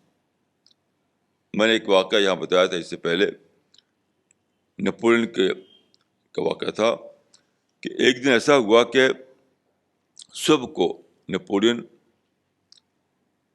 اس میں نکلا، وہ میدان، پریڈ کے میدان میں.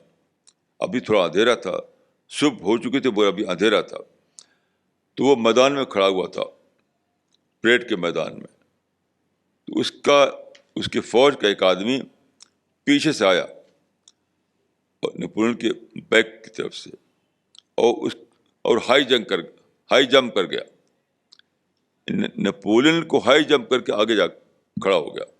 ادھر جا کے پلٹ کر دیکھا تو دیکھا کہ نپولین ہے، میرا جنرل.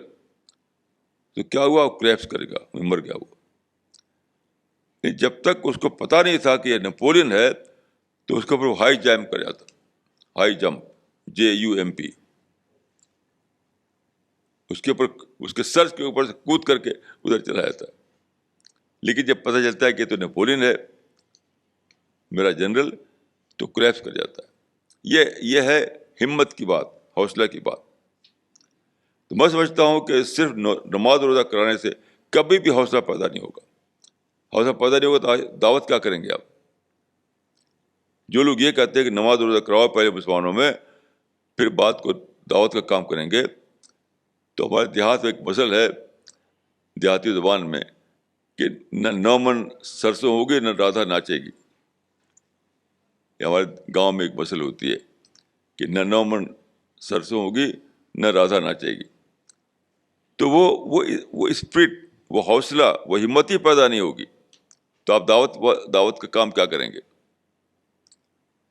100 برس بھی کرتے رہیے، 1000 برس بھی کرتے رہیے، لیکن جب تک آپ کے اندر وہ اسپرٹ نہ ہو، وہ حوصلہ نہ ہو، وہ کریج نہ ہو، آپ دعوی ورک نہیں کر سکتے. اس لیے پہلے دن سے یہ کام کرنا پڑتا ہے، پہلے دن سے. یعنی اس وقت جو مسلمانوں کو کرنا ہے، بلا شبہ یہ ایک کام ہے کہ مسلمانوں کی اصلاح کی جائے، ان کا ریفارم کیا جائے. ایک کام کا ایک فیلڈ وہ ہے، لیکن ساتھ ساتھ ہم یہ بھی کرنا ہے کہ نان مسلم میں اسلام کا پیغام پہنچانا. جیسا کہ میں اکثر کہا کرتا ہوں کہ نان مسلم کے لیے ہمیں اسلام کو ان کی ڈسکوری بنانا ہے، اور مسلم کے لیے ہمیں اسلام کو ان کی ری ڈسکوری بنانا ہے. یہ دونوں کام ایک ساتھ چلیں گے، ایک ساتھ. اب میں آپ کو ایک اور دلچسپ چیز عرض کروں گا. دیکھیے، یہ میرے ہاتھ میں ایک پیپر ہے، ایک عربک پیپر. ایک مثال سمجھیے اس سے. اس میں ایک عرب لیڈر کی اسپیچ چھپی ہوئی ہے، ایک مشہور عرب لیڈر. اس میں کہا تھا انہوں نے بہت ہی تالیوں کے گونج کے ساتھ کہ الاسلام قدر البشریہ، الاسلام قدر البشریہ، یعنی اسلام از دا ڈیسٹنی آف مین کائنڈ. الاسلام قدر البشریہ کا مطلب ہے کہ اسلام از دا ڈیسٹنی آف مین کائنڈ. یہ کیا ہی ریٹرک ہے، ریٹرک. پوری اسپیچ میں نے پڑھی، کوئی بات اس کے اندر نہیں، نہ کوئی ایسی کتاب میرے علم میں ہے جو لکھی گئی ہو کہ اسلام از دا ڈیسٹنی آف مین کائنڈ. اس کو سائنسی دلیلوں سے بتایا گیا ہو، بس ریٹرک ہے یہ. اسی طریقے سے 1980 میں پاکستان کے پریزیڈنٹ جو تھے ضیاء الحق، وہ گئے یونائیٹڈ نیشنز میں، ان کی اسپیچ ہوئی، وہاں جا کر انہوں نے اسپیچ دی کہ Muslims have rediscovered their pride in Islam. آپ سوچیے کہ یہ پرائڈ کیا چیز ہے؟ اسلام پرائڈ کی چیز ہے؟ اسلام تو رسپانسبلٹی کی چیز ہے. یہ دونوں ایک بہت ہی عبرت کی مثالیں ہیں. یہ جو کہا انہوں نے کہ الاسلام قدر البشریہ، اسلام از دا ڈسٹری آف مین کا، اس کا مطلب کیا ہوا؟ اس کا مطلب ہے کہ my religion is so great that all mankind depends upon it. میرا مذہب اتنا بڑا ہے کہ سب اس پر ڈپینڈ کرتے ہیں. یہ کیا ہے؟ ایک فخر. ایسی ضیاء الحق صاحب نے کہا کہ Muslims have rediscovered their pride in Islam. مسلمانوں نے اپنا پرائڈ دریافت کر لیا ہے اسلام میں. میں کہتا ہوں کہ صحیح بات یہ ہے کہ آپ کہیں کہ Muslims have rediscovered their responsibility regarding Islam. Muslims have rediscovered their responsibility regarding Islam. دیکھیے، جب بھی آپ کو اسلام کی ری ڈسکوری ہوگی تو آپ اپنی رسپانسبلٹی کو ڈسکور کریں گے، فخر کو نہیں. اچھے سے سمجھ لیجیے، اسلام کی ری ڈسکوری اگر مسلمانوں کو ہو تو مسلمان اپنی رسپانسبلٹی کو ری ڈسکور کریں گے، نہ کہ فخر کو. اس لیے دیکھیے، اسلام کس چیز کا نام ہے؟ خدا کو ماننا، رسول کو ماننا، قرآن کو ماننا، جنت دوزخ کو ماننا. کیا یہ کوئی پرائڈ کی چیز ہے؟ کیا آپ کہیں کہ میں خدا کو مانتا ہوں، فخر ہے کہ میں مانتا ہوں خدا کو، کہ مجھے پرائڈ ہے کہ میں رسول کو مانتا ہوں، مجھے گرو ہے کہ میں قرآن کو مانتا ہوں؟ کیا یہ کوئی بولی ہے؟ پرائڈ کا مطلب یہ ہے کہ آپ نے ڈسکور کیا گلوریس ہسٹری کو، نہ کہ اسلام کو. یعنی تاج محل کو اور لال قلعہ کو آپ نے ڈسکور کیا، اسلام کو نہیں ڈسکور کیا. آپ لال قلعہ پر فخر کر سکتے ہیں، قطب مینار پر فخر کر سکتے ہیں، تاج محل پر فخر کر سکتے ہیں کہ میرے لوگوں نے ایسے ایسے بلڈنگیں بنائی، لیکن اسلام پر کیا فخر؟ یعنی خدا، گاڈ از گریٹ، کوئی فخر کی چیز ہے؟ خدا نے جنت اور جہنم بنائی ہے، یہ کوئی فخر کی چیز ہے؟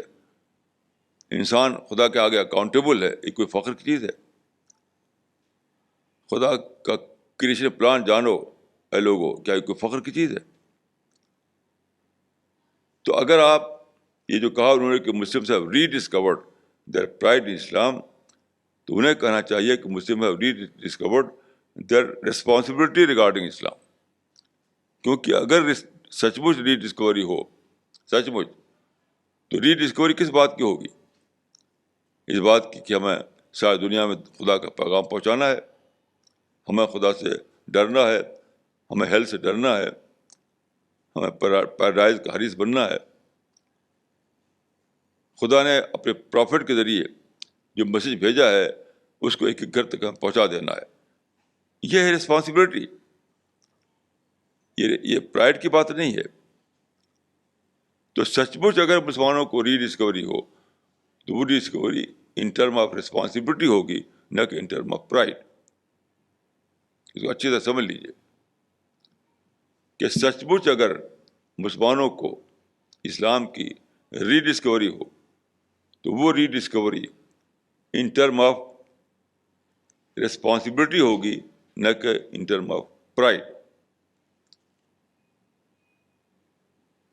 تو یہ ہے کہ جب اصل اسپرٹ نہ ہو تو یہی سب ہوتا ہے.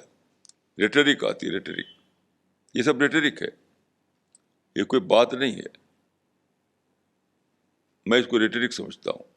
خطابت اور بڑے بڑے الفاظ بولنا، آریٹری، جو بھی کہہ لیجیے اس کو آپ.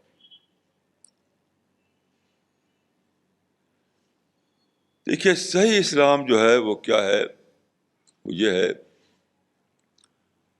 کہ انڈیویجول کے اندر وہ لاتا ہے اکاؤنٹیبلٹی کہ میں خدا کے سامنے اکاؤنٹیبل ہوں، خدا میرا حساب لے گا، خدا میرا حساب لے گا۔ وہ جو حدیث میں آتا ہے کہ انسان کے قدم اس وقت تک خدا کے سامنے سے نہ ہٹیں گے حشر میں جب تک کہ 4 باتوں کے بارے میں وہ جواب نہ دے لے۔ نمبر 1، اپنی جوانی کو کہاں خرچ کیا، اپنی عمر کو کس کام میں لگایا، پیسہ کہاں سے کمایا اور پیسے کو کہاں خرچ کیا۔ یہ سب کیا ہے؟ پوری زندگی آپ کی ٹیسٹ پیپر بن جاتی ہے، پوری زندگی رسپانسبلٹی بن جاتی ہے، پوری زندگی جو ہے اکاؤنٹیبلٹی بن جاتی ہے۔ تو اس میں کیا ہے؟ فخر کریں گے آپ اس کے اوپر؟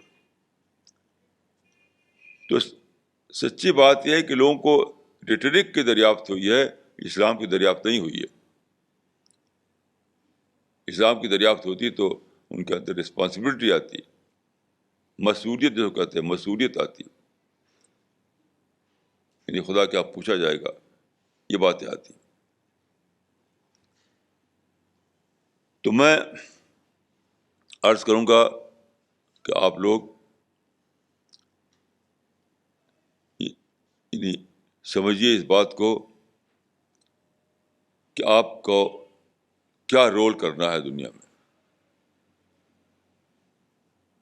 دیکھیے، اگر دوسرے لوگ ایک ضروری کام دوسرے لوگ نہ کر رہے ہوں تو جن کو احساس ہو اس کام کا ان کی رسپانسبلٹی بڑھ جاتی ہے۔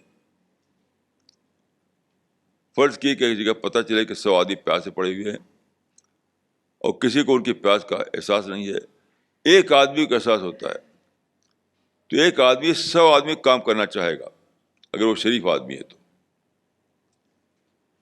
یعنی 100 آدمی پیاسے پڑے ہوئے ہیں، کسی کو اس کا احساس نہیں ہے، صرف ایک آدمی ہے جس کو خبر ہوتی ہے کہ 100 آدمی پیاسے پڑے ہوئے ہیں۔ اکیلا وہ آدمی ہیرو بن جائے گا، وہ چاہے گا کہ میں اکیلا 100 آدمی کام کر ڈالوں۔ یہ ایک نیچر ہے۔ اسی طریقے سے اگر آج کی دنیا میں لوگوں کو دعوت کا احساس نہیں ہے اور آپ کو اللہ کے فضل سے احساس ہو گیا ہے تو آپ کا حال یہ ہونا چاہیے کہ یہ محسوس کریں آپ کہ ساری دنیا کی ذمہ داری آپ ہی کے اوپر آ گئی ہے۔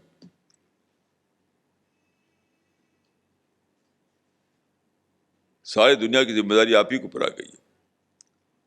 جیسے اس ایک انسان کا حال ہوگا جو یہ جان لے کہ 100 پیاسے پڑے ہوئے ہیں، تڑپ رہے ہیں، تو سمجھے گا کہ مجھ کو اکیلی سب کو پانی پلانا ہے، دوڑے گا، جو کچھ بس میں کرے گا وہ اس کو۔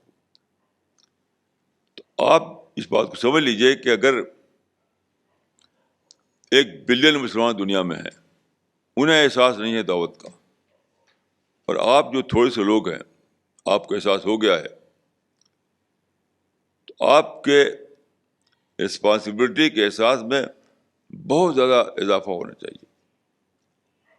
آپ کو سوچنا چاہیے کہ خدا ہم ہی لوگوں سے چاہتا ہے کہ ہم یہ کام کر ڈالیں۔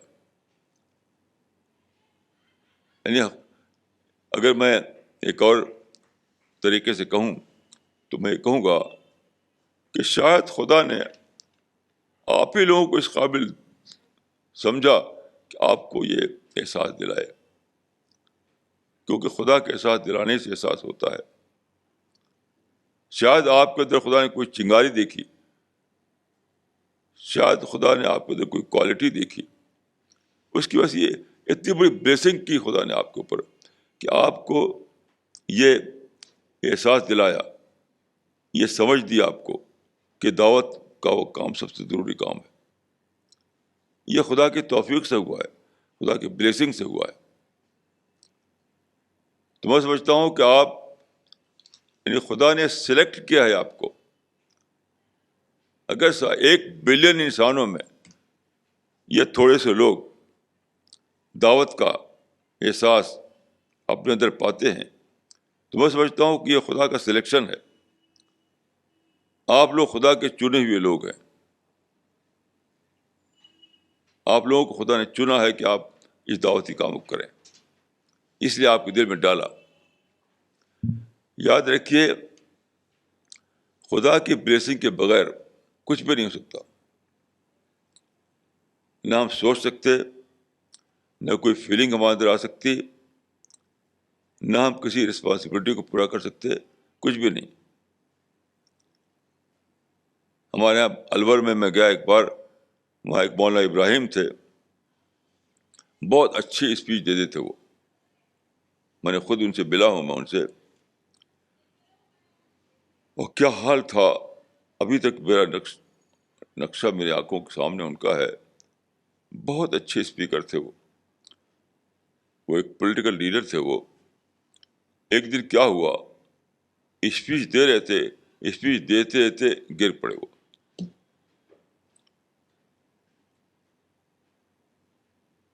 ان پر فالج کا حملہ ہو گیا. زبان سے پر اس کا افیکٹ پڑا، اور بولنے کے قابل نہیں رہے وہ. میں نے دیکھا ہے ان کو الور کی مسجد میں ایک ٹوٹی کرسی بیٹھے رہتے تھے، اور ایسے کچھ بول نہیں پاتے تھے، اشارے سے بولتے تھے. وہ شخص جو زبردست اسپیکر تھا، اسپیچ کے دوران ہی اس کا یہ حال ہوگا کہ زبان اس کی لڑکھڑا گئی اور ہمیشہ کے لیے بند ہو گئی. اب میں آپ بول رہا ہوں، کیا معلوم خدا کب میری زبان چھین لے، کون جانتا ہے. اگر مولانا ابراہیم کی زبان چھن سکتی ہے تو میری زبان بھی چھن سکتی ہے. تو جو لمحہ مجھے ملا ہوا ہے، یہ خدا کی بلیسنگ سے ملا ہوا ہے. اگر میں بول رہا ہوں تو اپنی طاقت سے نہیں بول رہا ہوں. مجھے کبھی یہ غلط فہمی نہیں ہوتی کہ میں اپنی طاقت سے بول رہا ہوں. یقین کیجیے کہ یہ بھی خدا کی بلیسنگ ہے کہ میں بول رہا ہوں یا آپ بول رہے ہیں یا کوئی بھی شخص بول رہا ہے. میں نے خود اپنی آنکھوں سے مولانا ابراہیم کو دیکھا ہے الور کی مسجد میں. میں لکھا تھا ان کے بارے میں. اب اس وقت میں ایک الجمیت ویکلی میں لکھا کرتا تھا، میں اس میں لکھا تھا ان کا حال. میں نے دیکھا تھا، اس میں لکھا تھا ہی بات کہ ایک انسان جو اتنا زبردست اسپیکر تھا، ایک ٹوٹی کرسی پہ بیٹھا ہوا ہے، اور کوئی ملنے آتا ہے اس سے تو کچھ بھی نہیں کہہ پاتا، وہ کچھ بھی نہیں کہہ پاتا، کیونکہ فالج کی وجہ سے اس کی زبان بالکل یعنی اس قابل نہیں رہی تھی کہ وہ بول سکے وہ. تو اس سے پہلے کہ ہم میں سے کوئی کسی کی زبان چھن جائے، اس سے پہلے کہ ہم میں سے کسی کا مال چھن جائے، اس سے پہلے کہ ہم میں سے کسی کی طاقت چھن جائے، وہ کام کر ڈالیے جو آپ سے کام لینا چاہتا ہے خدا. آج ہی مجھ سے پریا ملک نے بڑی عجیب بات کہی. ان کا کہ ایک بڑے پیسے والے آدمی سے ملی، وہ ایک رچ آدمی سے، اس سے بات چیت ہو رہی تھی. اس نے کہا کہ دیکھو، سب سے زیادہ غیر وفادار چیز پیسہ ہے. کسی وقت پیسہ تم کو دگا دے سکتا ہے، کسی وقت پیسہ تمہارا ساتھ چھوڑ سکتا ہے. تو میں کہتا ہوں کہ پیسے کی بات نہیں ہے، پوری زندگی کی بات ہے. کسی وقت میری جان ختم ہو سکتی ہے، کسی وقت مجھے موت آ سکتی ہے، کسی وقت میری زبان چھن سکتی ہے، کسی وقت میری آنکھ چھن سکتی ہے، کسی وقت میرا پیسہ چھن سکتا ہے. تو اس سے پہلے کہ سب کچھ ہو، وہ کام کر ڈالیے جو خدا آپ سے کرنا چاہتا ہے. اور آپ کو خدا نے سلیکٹ کیا ہے اس کام کے لیے. آپ خدا کا انتخاب ہیں. اس کا پروف یہی ہے کہ دنیا میں کسی کو، اتنی بڑی لمبی چوڑی دنیا ہے، دعوت کا وہ شعور نہیں، دعوت کی وہ تڑپ نہیں، دعوت کے لیے وہ جذبہ نہیں جو اللہ کے فضل سے آپ کے اندر پیدا ہوا ہے.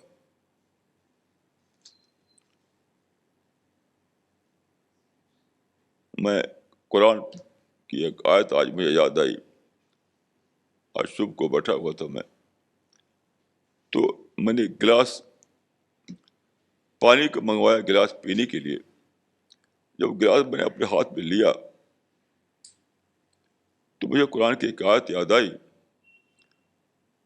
قل ان اصبح ماؤکم غورا فمن یاتیکم بماء معین، کہو کہ اگر خدا اس سارے پانی کو ختم کر دے تو کہاں سے تم کو فریش واٹر ملے گا؟ اس سمندر خشک ہو جائے، زمین کے نیچے پانی ختم ہو جائے، بارشیں نہ ہو، تو قل ان اصبح ماؤکم غورا فمن یاتیکم بماء معین۔ تو میں سوچا کہ یہ جو گلاس میں پانی ہے، کسی بھی سیکنڈ خدا اس کو ختم کر سکتا ہے۔ آپ جانتے ہیں کہ پانی کیا ہے؟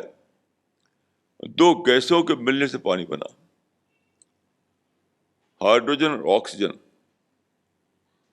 لا آف نیچر کہتا ہے کہ کسی وقت وہ الگ ہو سکتے ہیں، وہ دونوں گیسیں ایک سیکنڈ میں ساری دونوں گیسیں الگ ہو سکتی ہیں۔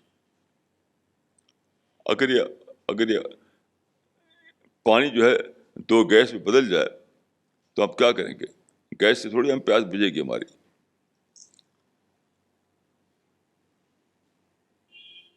تو میں یہ بات اس لیے کہہ رہا ہوں کہ ہم زندگی کو اس سے پہلے استعمال کر لیجئے کہ موت آ جائے۔ اپنی جو خدا نے آپ کو سامان دیا ہے، جو اسٹرینتھ دی ہے، جو پیسہ دیا ہے، جو کچھ بھی دیا ہے آپ کو، اس کو اس سے پہلے استعمال کر لیجئے کہ وہ چھن جائے آپ سے۔ کیوں؟ اگر کوئی اور نہ چھینے تب بھی موت کا فرشتہ تو بہرحال چھیننے کے لیے آ جائے گا۔ اگر کوئی ڈاکو نہ چھینے، کوئی انکم ٹیکس افسر نہ چھینے، کوئی دوسرا چھیننے کے لیے نہ آ جائے، تب بھی یہ تو بہرحال ہونا ہے کہ موت کا فرشتہ آئے گا اور سب کچھ چھین کے چلا جائے گا۔ جب ہم پڑھتے تھے گاؤں میں تو ایک کتاب ہوتی تھی اردو ریڈر۔ اس اردو ریڈر میں ایک شعر ہوتا تھا، سب ٹھاٹ پڑا رہ جائے گا جب لات چلے گا بنجارا۔ سب ٹھاٹ پڑا رہ جائے گا جب لات چلے گا بنجارا۔ یہ موت پر تھا یہ۔ تو بہرحال سب سے بڑا کام جو ہم لوگوں کو کرنا ہے وہ ہے دعوی ورک۔ خدا کا اتنا بڑا پرامز ہے، اتنا بڑا وعدہ ہے کہ تم دعوی ورک کرو، تمہارا سارا کام میرے ذمہ ہے۔ ان تنصر اللہ ینصرکم ویثبت اقدامکم، یعنی تم دعوی ورک کرو، بقیہ جتنے کام ہیں وہ خدا کے ذمہ ہے۔ اس سے بڑا کوئی ایشورنس ہو سکتا ہے؟ اس سے بڑا بھی کوئی ایشورنس ہو سکتا ہے؟ کوئی نہیں ہو سکتا۔ ہم سب لوگوں کو اس کنوکشن کے ساتھ، اس یقین کے ساتھ آگے بڑھنا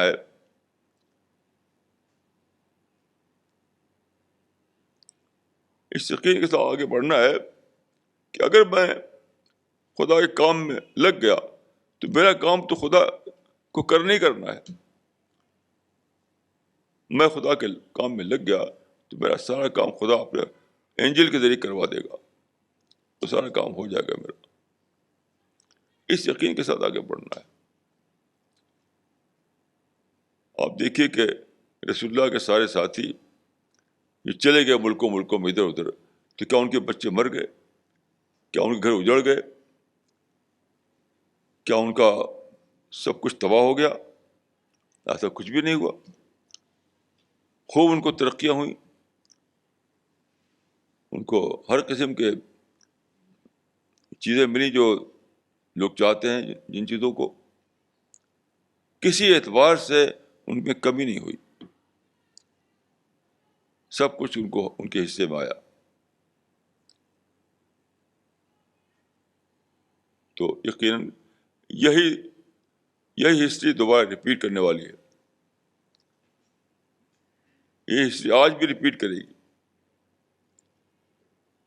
آج بھی یہ سب کچھ ہو کر رہے گا. آج بھی اگر کچھ لوگ خدا کے کام کے لیے آگے بڑھیں تو خدا آپ کے سارے کام کر دے گا. میری پوری زندگی میں ایسے بہت سے واقعات ہیں، اپنی آنکھوں سے میں نے دیکھا کس طرح خدا کرتا ہے. مثلاً آج سے بہت پہلے مجھے بولنا نہیں آتا تھا، میں تقریر نہیں کر سکتا تھا، اسپیچ نہیں دے سکتا تھا. بالکل جیسے اسٹیج پہ آتے ہی دل دھڑکنے لگتا تھا. اتنے بڑے مجمع بھی نہیں بول سکتا جتنے لوگ یہاں بیٹھے ہوئے ہیں. کیا ہوا کہ میں آدم گڑھ میں تھا، یہ بات ہے غالباً 1963 کی. تو وہاں پر ایک انجان شہید ایک ٹاؤن ہے، وہاں پر جلسہ تھا. میں وہاں گیا تو لوگوں نے میرے نام کا اعلان کر دیا، اناؤنس کر دیا کہ یہ بولیں گے. اب اچانک اناؤنس کر دیا، اور انہوں نے، میں سوچا کہ کیسے بولوں گا، کوئی لکھا ہوا ہے نہیں کہ اس کو پڑھوں جا کر کے. لیکن جب اناؤنس کر دیا انہوں نے تو میں کھڑا ہو گیا. اس وقت مجھے یاد ہے مجھے بالکل دیوانہ ہو رہا تھا، میں دیوانہ. اور دیوانگی کے عالم میں نے کہنا شروع کیا کہ قرآن میں جو باتیں کہی گئی ہیں وہ صرف پاسٹ کی نہیں ہے، پریزنٹ کے لیے بھی ہے. اور پاسٹ کی کہانی نہیں ہے، اور پریزنٹ کا واقعہ ہے. تو میں نے کہا کہ دیکھیے، قرآن بتاتا ہے کہ موسیٰ کو بولنا نہیں آتا تھا، لا ينطلق لسانی. انہوں نے کہا کہ میری زبان چلتی نہیں، کیا کروں میں.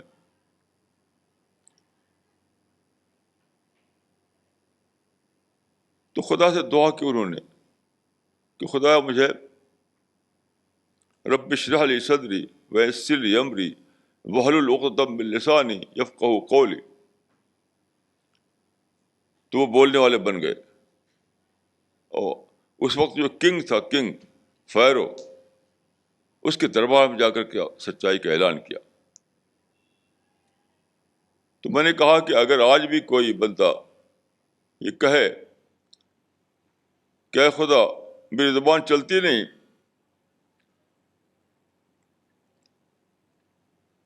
میں کیا کروں.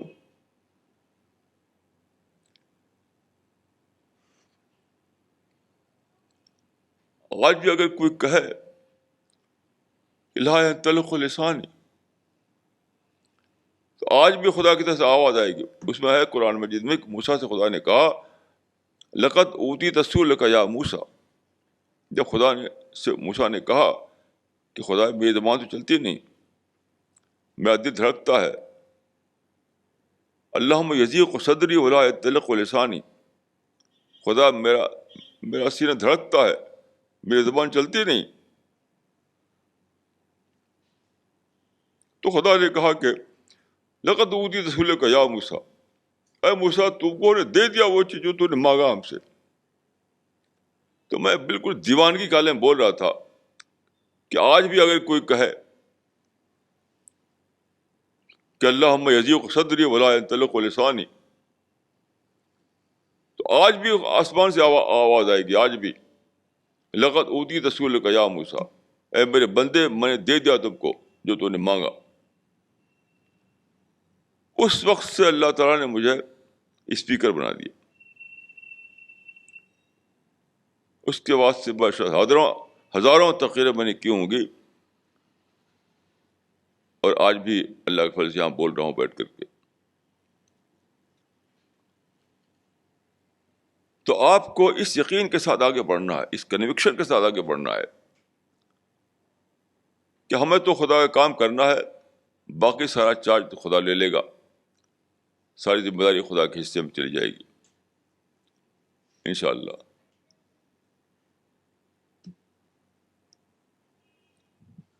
تو میری دعا ہے کہ ہم کو اللہ تعالیٰ ہم سب کو قبول فرمائے اپنے کام کے لیے، ہم کو حوصلہ دے، ہم کو طاقت دے، ہم کو اپنی بلیسنگ دے. اللہ تعالیٰ ہماری دعا کو قبول فرمائے، ہم کو اپنے دین کی خدمت کے لیے قبول فرمائے. اقول قولی ھذا واستغفر اللہ لی ولکم اجمعین.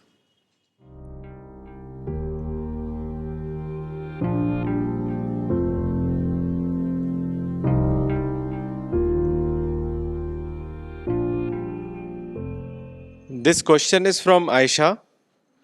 Is dawa work the real source to achieve salvation in the hereafter?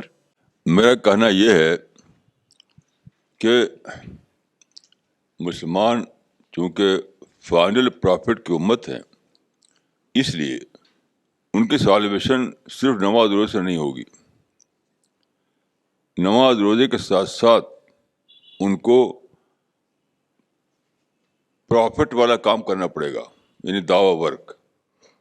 کیونکہ پرافٹ ہوڈ ختم ہو گئی لیکن پرافٹ کا رول ختم نہیں ہوا. تو مسلمانوں کو یہ رول کرنا ہے. اگر نہیں کریں گے تو صرف نماز روزہ ایکسیپٹیبل نہیں ہوگا خدا کے یہاں. ایسا میرا ماننا ہے. This question is from Farida Khanam. Can you share with us one of your dawa experience? اب دیکھیے یہ تو بہت سارے واقعات ہیں اور وہ اس میں ڈیٹیل میں جانا پڑے گا. ایک واقعہ میں عرض کروں گا جو اکثر لوگ سوچتے ہوں گے کہ کیسے کر مسلموں میں کام کیا جائے. یہاں پر دلی میں وہ ہے ایک گورنمنٹ کا ایک ریسٹ ہاؤس ہے ہریانہ کے ایریا میں، گڑگاؤں کے پاس. یہ قصہ میں لکھا تھا اپنے میگزین میں. تو پانڈو رنگ شاستری ایک بہت بڑے گرو ہوئے ہیں، بمبئی میں تھے، ابھی حال میں ان کا ڈیتھ ہو گئی. تو لاکھوں لاکھ ان کے ڈسائپل تھے. انہوں نے اپنے سرکل کے جو ہائیلی ایجوکیٹڈ لوگ تھے ان کا ایک میٹنگ کی یہاں پر دلی میں کہ اس ریسٹ ہاؤس میں. تو مجھے بھی وہاں بلایا انہوں نے. تو یہ بہت ہی مشکل تھا کہ وہاں پر اسلام کی بات میں کیسے کروں، کیونکہ ڈائریکٹ طور پر میں وہاں اسلام پر اسپیچ نہیں دے سکتا تھا کیونکہ وہاں کا ٹاپک یہ نہیں تھا. تو بس سوچتا تھا کیسے اس کو نکالوں میں اس سبجیکٹ کو. تو خدا نے میری مدد کی. وہاں پر یہ بات آ گئی انڈر ڈسکشن کہ مسلمانوں کو اس مشن میں کیسے جوڑا جائے. ان کے مشن کو کہتے ہیں سوادھیائے موومنٹ. سوادھیائے ایک گیتا کا ایک ورڈ ہے، تو اس کو کہتے ہیں سوادھیائے موومنٹ. تو یہ تھا کہ مسلمانوں کو اس میں کیسے جوڑا جائے. تو پورے کئی دن کی میٹنگ میں ایک دم میں چپ چاپ بیٹھا تھا، کچھ بھی نہیں بولتا تھا میں. سب لوگ بولتے تھے خوب، میں ایک دم چپ چاپ تھا. جب یہ ٹاپک آیا تو پہلی بار میں بولا، اور پہلی بار میری بات کو لوگوں نے ایسا سنا کہ سچ مچ پن ڈراپ سائلنس تھا وہاں. یعنی گرو کی بات بھی ایسا نہیں سنی تھی لوگوں نے جس سے میری بات سنی، کیونکہ چپ رہ کر کے میں نے انہیں گیا اس میں ڈال دیا تھا کیوریاسٹی میں.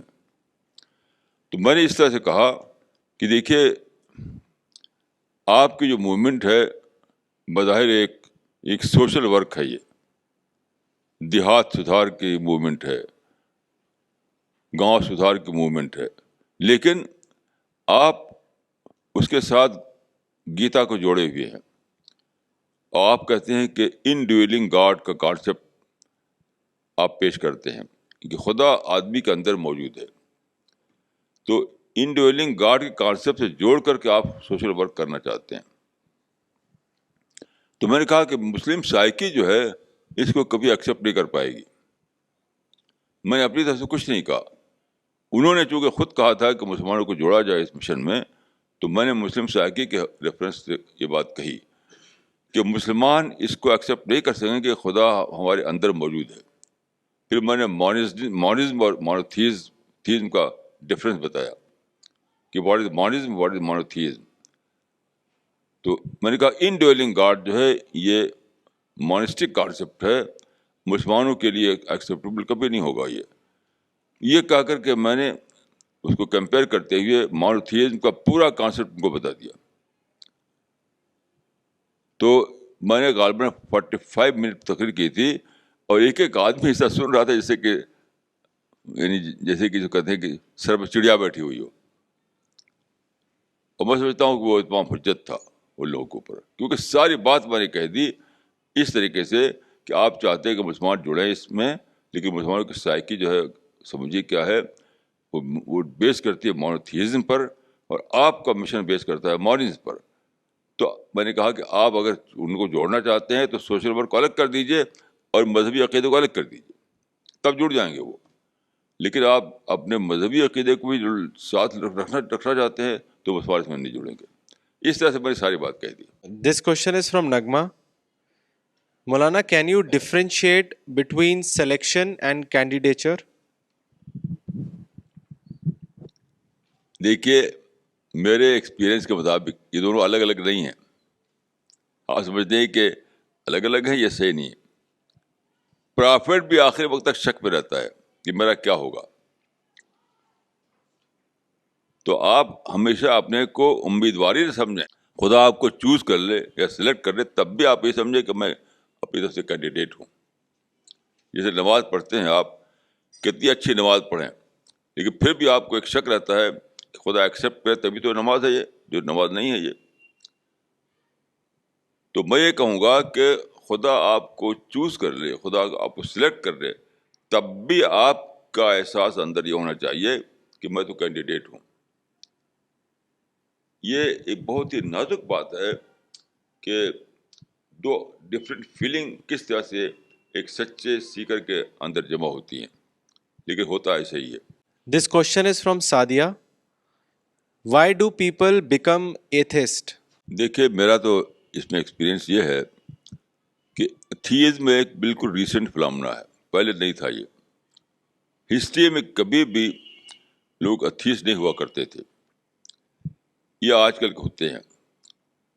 تو میں سمجھتا ہوں اس کی ریزن صرف ایک ہے کہ سائنٹیفک ریزننگ کا جو زمانہ آیا تو انسان چاہتا تھا کہ سائنٹیفک ریزننگ جو ہے یا ریشنل بیس پر اس کو خدا کا کانسیپٹ ملے. یہ نہیں کیا لوگوں نے، وہی پہلے والا طریقہ چلاتے رہے. اس وجہ سے لوگ چلے گئے ایتھیزم کی طرف.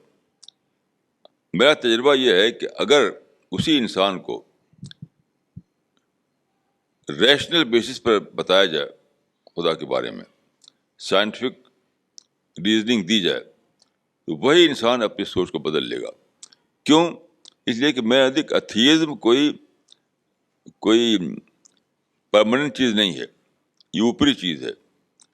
ہر انسان اندر سے خدا کا کانسیپٹ لیے ہوئے ہے، خود ایتھیسٹ بھی لیے ہوئے ہے. میں نے ایک بار تو پڑھا تھا ایک روس کے بارے میں، جب روس کا دبدبہ تھا، وہاں کمیونسٹ کا دبدبہ تھا روس میں اس زمانے میں، کہ ایک آدمی وہاں پر، میں گیا ہوں، میں نے دیکھا ہے کہ بہت بڑے بڑے اسٹیچو بنے ہوئے تھے لینن کے، لائف سائز سے بہت بڑا بڑا. تو ایک آدمی آتا ہے وہاں، اور جب وہ لینن کے اسٹیچو کے پاس سے گزرتا ہے اپنی ہیٹ اتار لیتا ہے سر پر سے اس کے دبدبے کے تحت. تو گیا کہ اس نے لینن کو خدا مان لیا، یہ تو خدا کو ماننا ہے. تو وہ آدمی جو ایتھیسٹ ہے وہ بھی اندر سے کسی کو اپنا بڑا ماننے کو اس کی نیچر کہہ رہی ہوتی ہے. تو اس وقت جب اس نے لینن کو دیکھا، اس کے اتنے بڑے اسٹیچو کو، تو اس کو اتنا اس پر روب آیا کہ اپنا ہیٹ اسے اتار لیا سر پر سے. جانتے ہیں آپ کے آج کل تو ہیٹ کا رواج نہیں ہے، لیکن جب ہیٹ کا رواج تھا تو کسی کے ریسپیکٹ میں ہیٹ اتار لیا جاتا تھا. کسی کو بڑا کوئی بڑا آدمی ایک عام آدمی ہے وائسرا کے سامنے جاتا تو ہیٹ اتار لیتا تھا وہ. تو اس نے اس لینن کے دبدبے کے تحت ہیٹ اتار لیا اپنا. تو میں یہ کہوں گا کہ وہ آدمی اگرچہ خدا کا انکار کر رہا تھا لیکن اسی وقت وہ لینن کا اقرار کر رہا تھا. وہ خدا کو اپنے منہ سے کہتا تھا کہ میں خدا کو نہیں مانتا, لیکن اپنے دل سے وہ کہہ رہا تھا کہ میں لینن کو مانتا ہوں. تو یہ ریپلیسمنٹ کی بات صرف ہے. ایتھیزم آج بھی کچھ سچے معنوں میں ایتھیسٹ نہیں ہوتا ہے. یہ ہے کہ ایک کی جگہ پر دوسرے کو مان لینا, ایک کی بڑائی نہ مان کر دوسرے کو اپنا بڑا بنا لینا. This question is from Razia. How do we prove that merely doing good deeds, like the way Mother Teresa did, does not satisfy oneself and is not enough? Mother Teresa خود فرسٹریشن مری, اگر آپ کو پتا ہو تو ان کی life پڑھ لیجیے آپ. مدر ٹریسا کو اندر سے سیٹسفیکشن نہیں تھا. اگر آپ کو شک ہو تو ان کی لائف پڑھ لیجیے. دیکھیے انسان جو مائنڈ جو ہے, انسان کا جو کیپیسٹی جو اس کے اندر, وہ انلمیٹیڈ ہے. کوئی بھی سوشل سروس انلمیٹیڈ نہیں ہوتی, بال وہ پارشل سینس میں انسان کو سیٹسفائی کرتی ہے. تو ایک ایسی چیز جو پارشل سینس میں سیٹسفائی کرے, اس کے پوری پرسنالٹی کیسے مطمئن ہو جائے گی؟ وہ تو امپاسبل ہے. This question is from Navdeep. Will our intellectual development continue in paradise? اس پر میں نے بہت سوچا ہے, اور آخری بات میری سمجھ میں آئی کہ ہاں, لیکن وہ ایک اور سینس میں ہوگا, دنیا والے سینس میں نہیں. یعنی ایک ہے پیراڈائز کے لیے کوالیفائی کرنا, یہ ایک لیول ہے ڈیولپمنٹ کا. انٹلیکچوئل ڈیولپمنٹ کا ایک لیول وہ ہے جو اسی دنیا میں ہمیں اچیو کرنا ہے, جو ہمیں یعنی پیراڈائز کے لیے ہم کوالیفائی کرتے ہیں. تو وہ لیول جو ہے اچیومنٹ کا, وہ تو اسی دنیا ہی میں ہوتا ہے.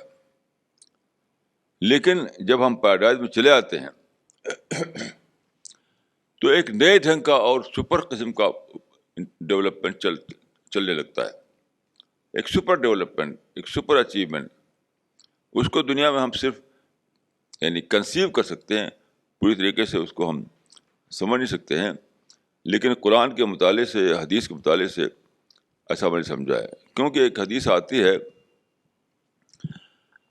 کہ لوگ جنت میں جب چلے جائیں گے تو ایسا ہوگا کہ مرد گھر سے نکلے, وہاں کا شاپنگ سینٹر گئے, وہاں بھی شاپنگ سینٹر ہوگا, وہاں بھی ہوگا. دنیا میں تو شاپنگ سینٹر جو ہیں وہ ڈیول سینٹر ہوتے ہیں, اور دنیا میں جو آج ہی میں نے کسی سے کہا کہ جس کو آپ بیوٹی پارلر کہتے ہیں, وہ تو ہیل پارلر ہے. دنیا میں ہیل پارلر ہے, دنیا میں ایول سینٹر ہے, لیکن وہاں پر جو ہوگا وہ سچ مچ وہاں بیوٹی پارلر ہوگا, وہاں سچ مچ وہاں شاپنگ سینٹر ہوگا. تو اس میں آتا ہے کہ عورت گھر میں ہے اور مرد گیا باہر شاپنگ سینٹر میں. جب وہ لوٹا تو عورت نے دیکھ کر کہا کہ تم تو پہلے زیادہ بیوٹیفل ہو گئے, جیسے گئے تھے اس سے زیادہ بیوٹیفل ہو کر آئے تم. اس سے میں ایک کلو ملتا ہے مجھے, ایک کلو کہ وہاں بھی یعنی پروگرس جاری رہے گی. ایک لیول کی پروگرس جو ہمیں یعنی جنت میں انٹری کرنے کے قابل بنائے, وہ تو اسی دنیا میں ہونا ہے اس کو. لیکن ایک اور سپر کائنڈ آف پروگرس وہ وہاں بھی جاری رہے گی. اسی لیے پیراڈائز میں انجوائمنٹ کبھی ختم نہیں ہوگی, پلیجر کبھی ختم نہیں ہوگا, وہاں کوئی بورڈم نہیں آئے گی, کیونکہ ڈیولپمنٹ وہاں برابر جاری رہے گا. This question is from Muhammad Hassan. مولانا, کیا اس وقت مسلمانوں میں دعویٰ ورک کی اہمیت بتانے کی ضرورت ہے یا پھر دوسرے لوگوں میں دعویٰ ورک کی؟ ایسا بتاؤ کہ دونوں ساتھ ساتھ کرنا ہے, ہمیں دونوں کام ساتھ ساتھ کرنا ہے.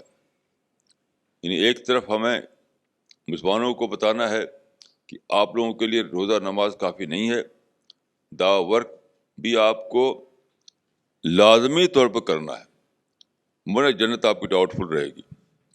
اور دوسری طرف ہمیں نان مسلمس میں جو بھی ہمارے بس میں ہو ہمیں دعویٰ ورک کرنا ہے. تو دونوں کام ساتھ ساتھ کرنے کا ہوتا ہے. This question is from Sadia.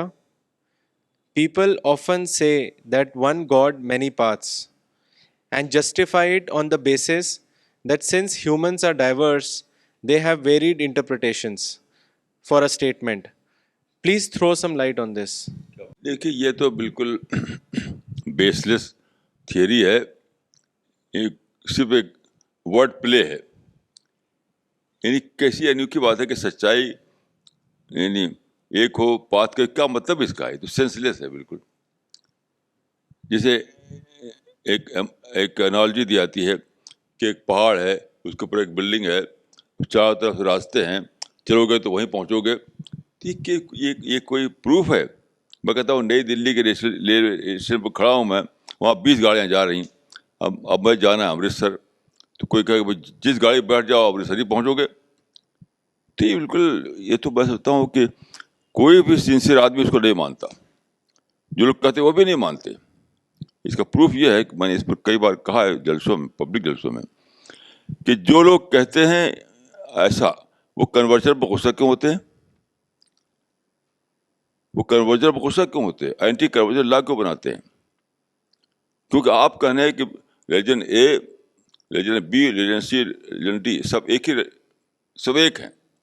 تو وہ ایک آدمی ریلیجن اے میں پیدا ہوا، اب اگر ریلیجن بی میں چلا گیا تو آپ غصہ کیوں ہوتے ہیں؟ اس کو مارتے کیوں ہیں؟ اس کے خلاف قانون کیوں بناتے ہیں؟ تو آپ خود جھوٹ بول رہے ہیں. اگر آپ سچ مچ آپ کا یقین ہے کہ سارے ریلیجن ایک ہی سچائی کی طرف جا رہے ہیں تو آپ کیوں غصہ ہوتے ہیں؟ آپ یہ بولیے کہ بھائی ٹھیک ہے، ابھی تک وہ ریلیجن اے میں تھا، اب ریلیجن بی میں چلا گیا، اب بات ایک ہی ہے. تو ان کا اس پر غصہ ہونا کنورژن پر یہ بتاتا ہے کہ وہ خود سنسیئر نہیں ہیں، دل سے اس کو نہیں مانتے، بس لپ سروس کر رہے ہیں. This question is from Priya. What is the difference between religion and philosophy? یہ ایک بہت ایزی کوشچن نہیں ہے یہ، لیکن بیسیکلی ڈفرینس یہ ہے کہ فلاسفی کسی سیکرڈ بک کو نہیں مانتی، جبکہ ریلیجن سیکرڈ بک کو مانتا ہے. سبجیکٹ دونوں کا ایک ہے، دونوں سچائی کو تلاش کرتے ہیں، سچائی پر ڈسکس کرتے ہیں. یعنی سچائی کو بطور سبجیکٹ لے کر ڈسکشن کرنا دونوں میں کامن ہے. لیکن ریلیجن میں ایک بک کو سیکرڈ مان لیا جاتا ہے، اس کو ریفر کیا جاتا ہے، جبکہ فلاسفی میں کسی بک کو سیکرڈ نہیں مانا جاتا، انڈیپینڈنٹ تھنکنگ کی جاتی ہے اس میں. میں سمجھتا ہوں کہ یہ بیسک ڈفرینس ہے. This question is from Dr. Pradhan. What is the master formula for dawa work? Master formula تو میں یہ سمجھاؤں کہ آدمی یہ سوچے کہ اگر میں نے دوسرے کو ہیل سے بچانے کی کوشش نہ کی تو میں بھی ہیل سے بچنے والا نہیں ہوں. یہ ماسٹر فارمولا ہے کہ اگر میں نے دوسرے انسان کو ہیل سے بچانے کی کوشش نہیں کی تو میں بھی ہیل سے بچنے والا نہیں ہوں. میں تو سمجھتا ہوں کہ یہ ماسٹر فارمولا ہے. This question is from Sufia. How do we define I? How do we define I? I. دیکھیے سائیکالوجی میں کچھ ٹرم ایسے ہیں جو بہت ملتے جلتے بولے جاتے ہیں، جیسے ایگو ہے، آئی ہے، آرگنس ہے. سائیکالوجی میں اس کو بہت الگ الگ کر کے نہیں دکھایا جاتا، کیونکہ وہ ایک ہی چیز کا فنامنا ہے. آدمی جب اپنے آپ ہی کو سمجھے کہ میں ہی سپیریئر ہوں اور میں سب کو جانتا ہوں، ساری امپورٹنس مجھ کو ملنی چاہیے امپورٹنس، تو اسی کا فنامنا ہے، اس کو ہم آرگنس کہتے ہیں یا آئی کہتے ہیں، ایگو کہتے ہیں. تو اس کا الٹا جو ہے ماڈسٹی ہے. تو مطلب ماڈسٹی کا الٹا جو بھی ہے وہ سب آئی ہے، آرگنس ہے اور ایگو ہے. اور جہاں ماڈسٹی آ جائے یہ ساری چیزیں اپنے آپ ختم ہو جاتی ہیں.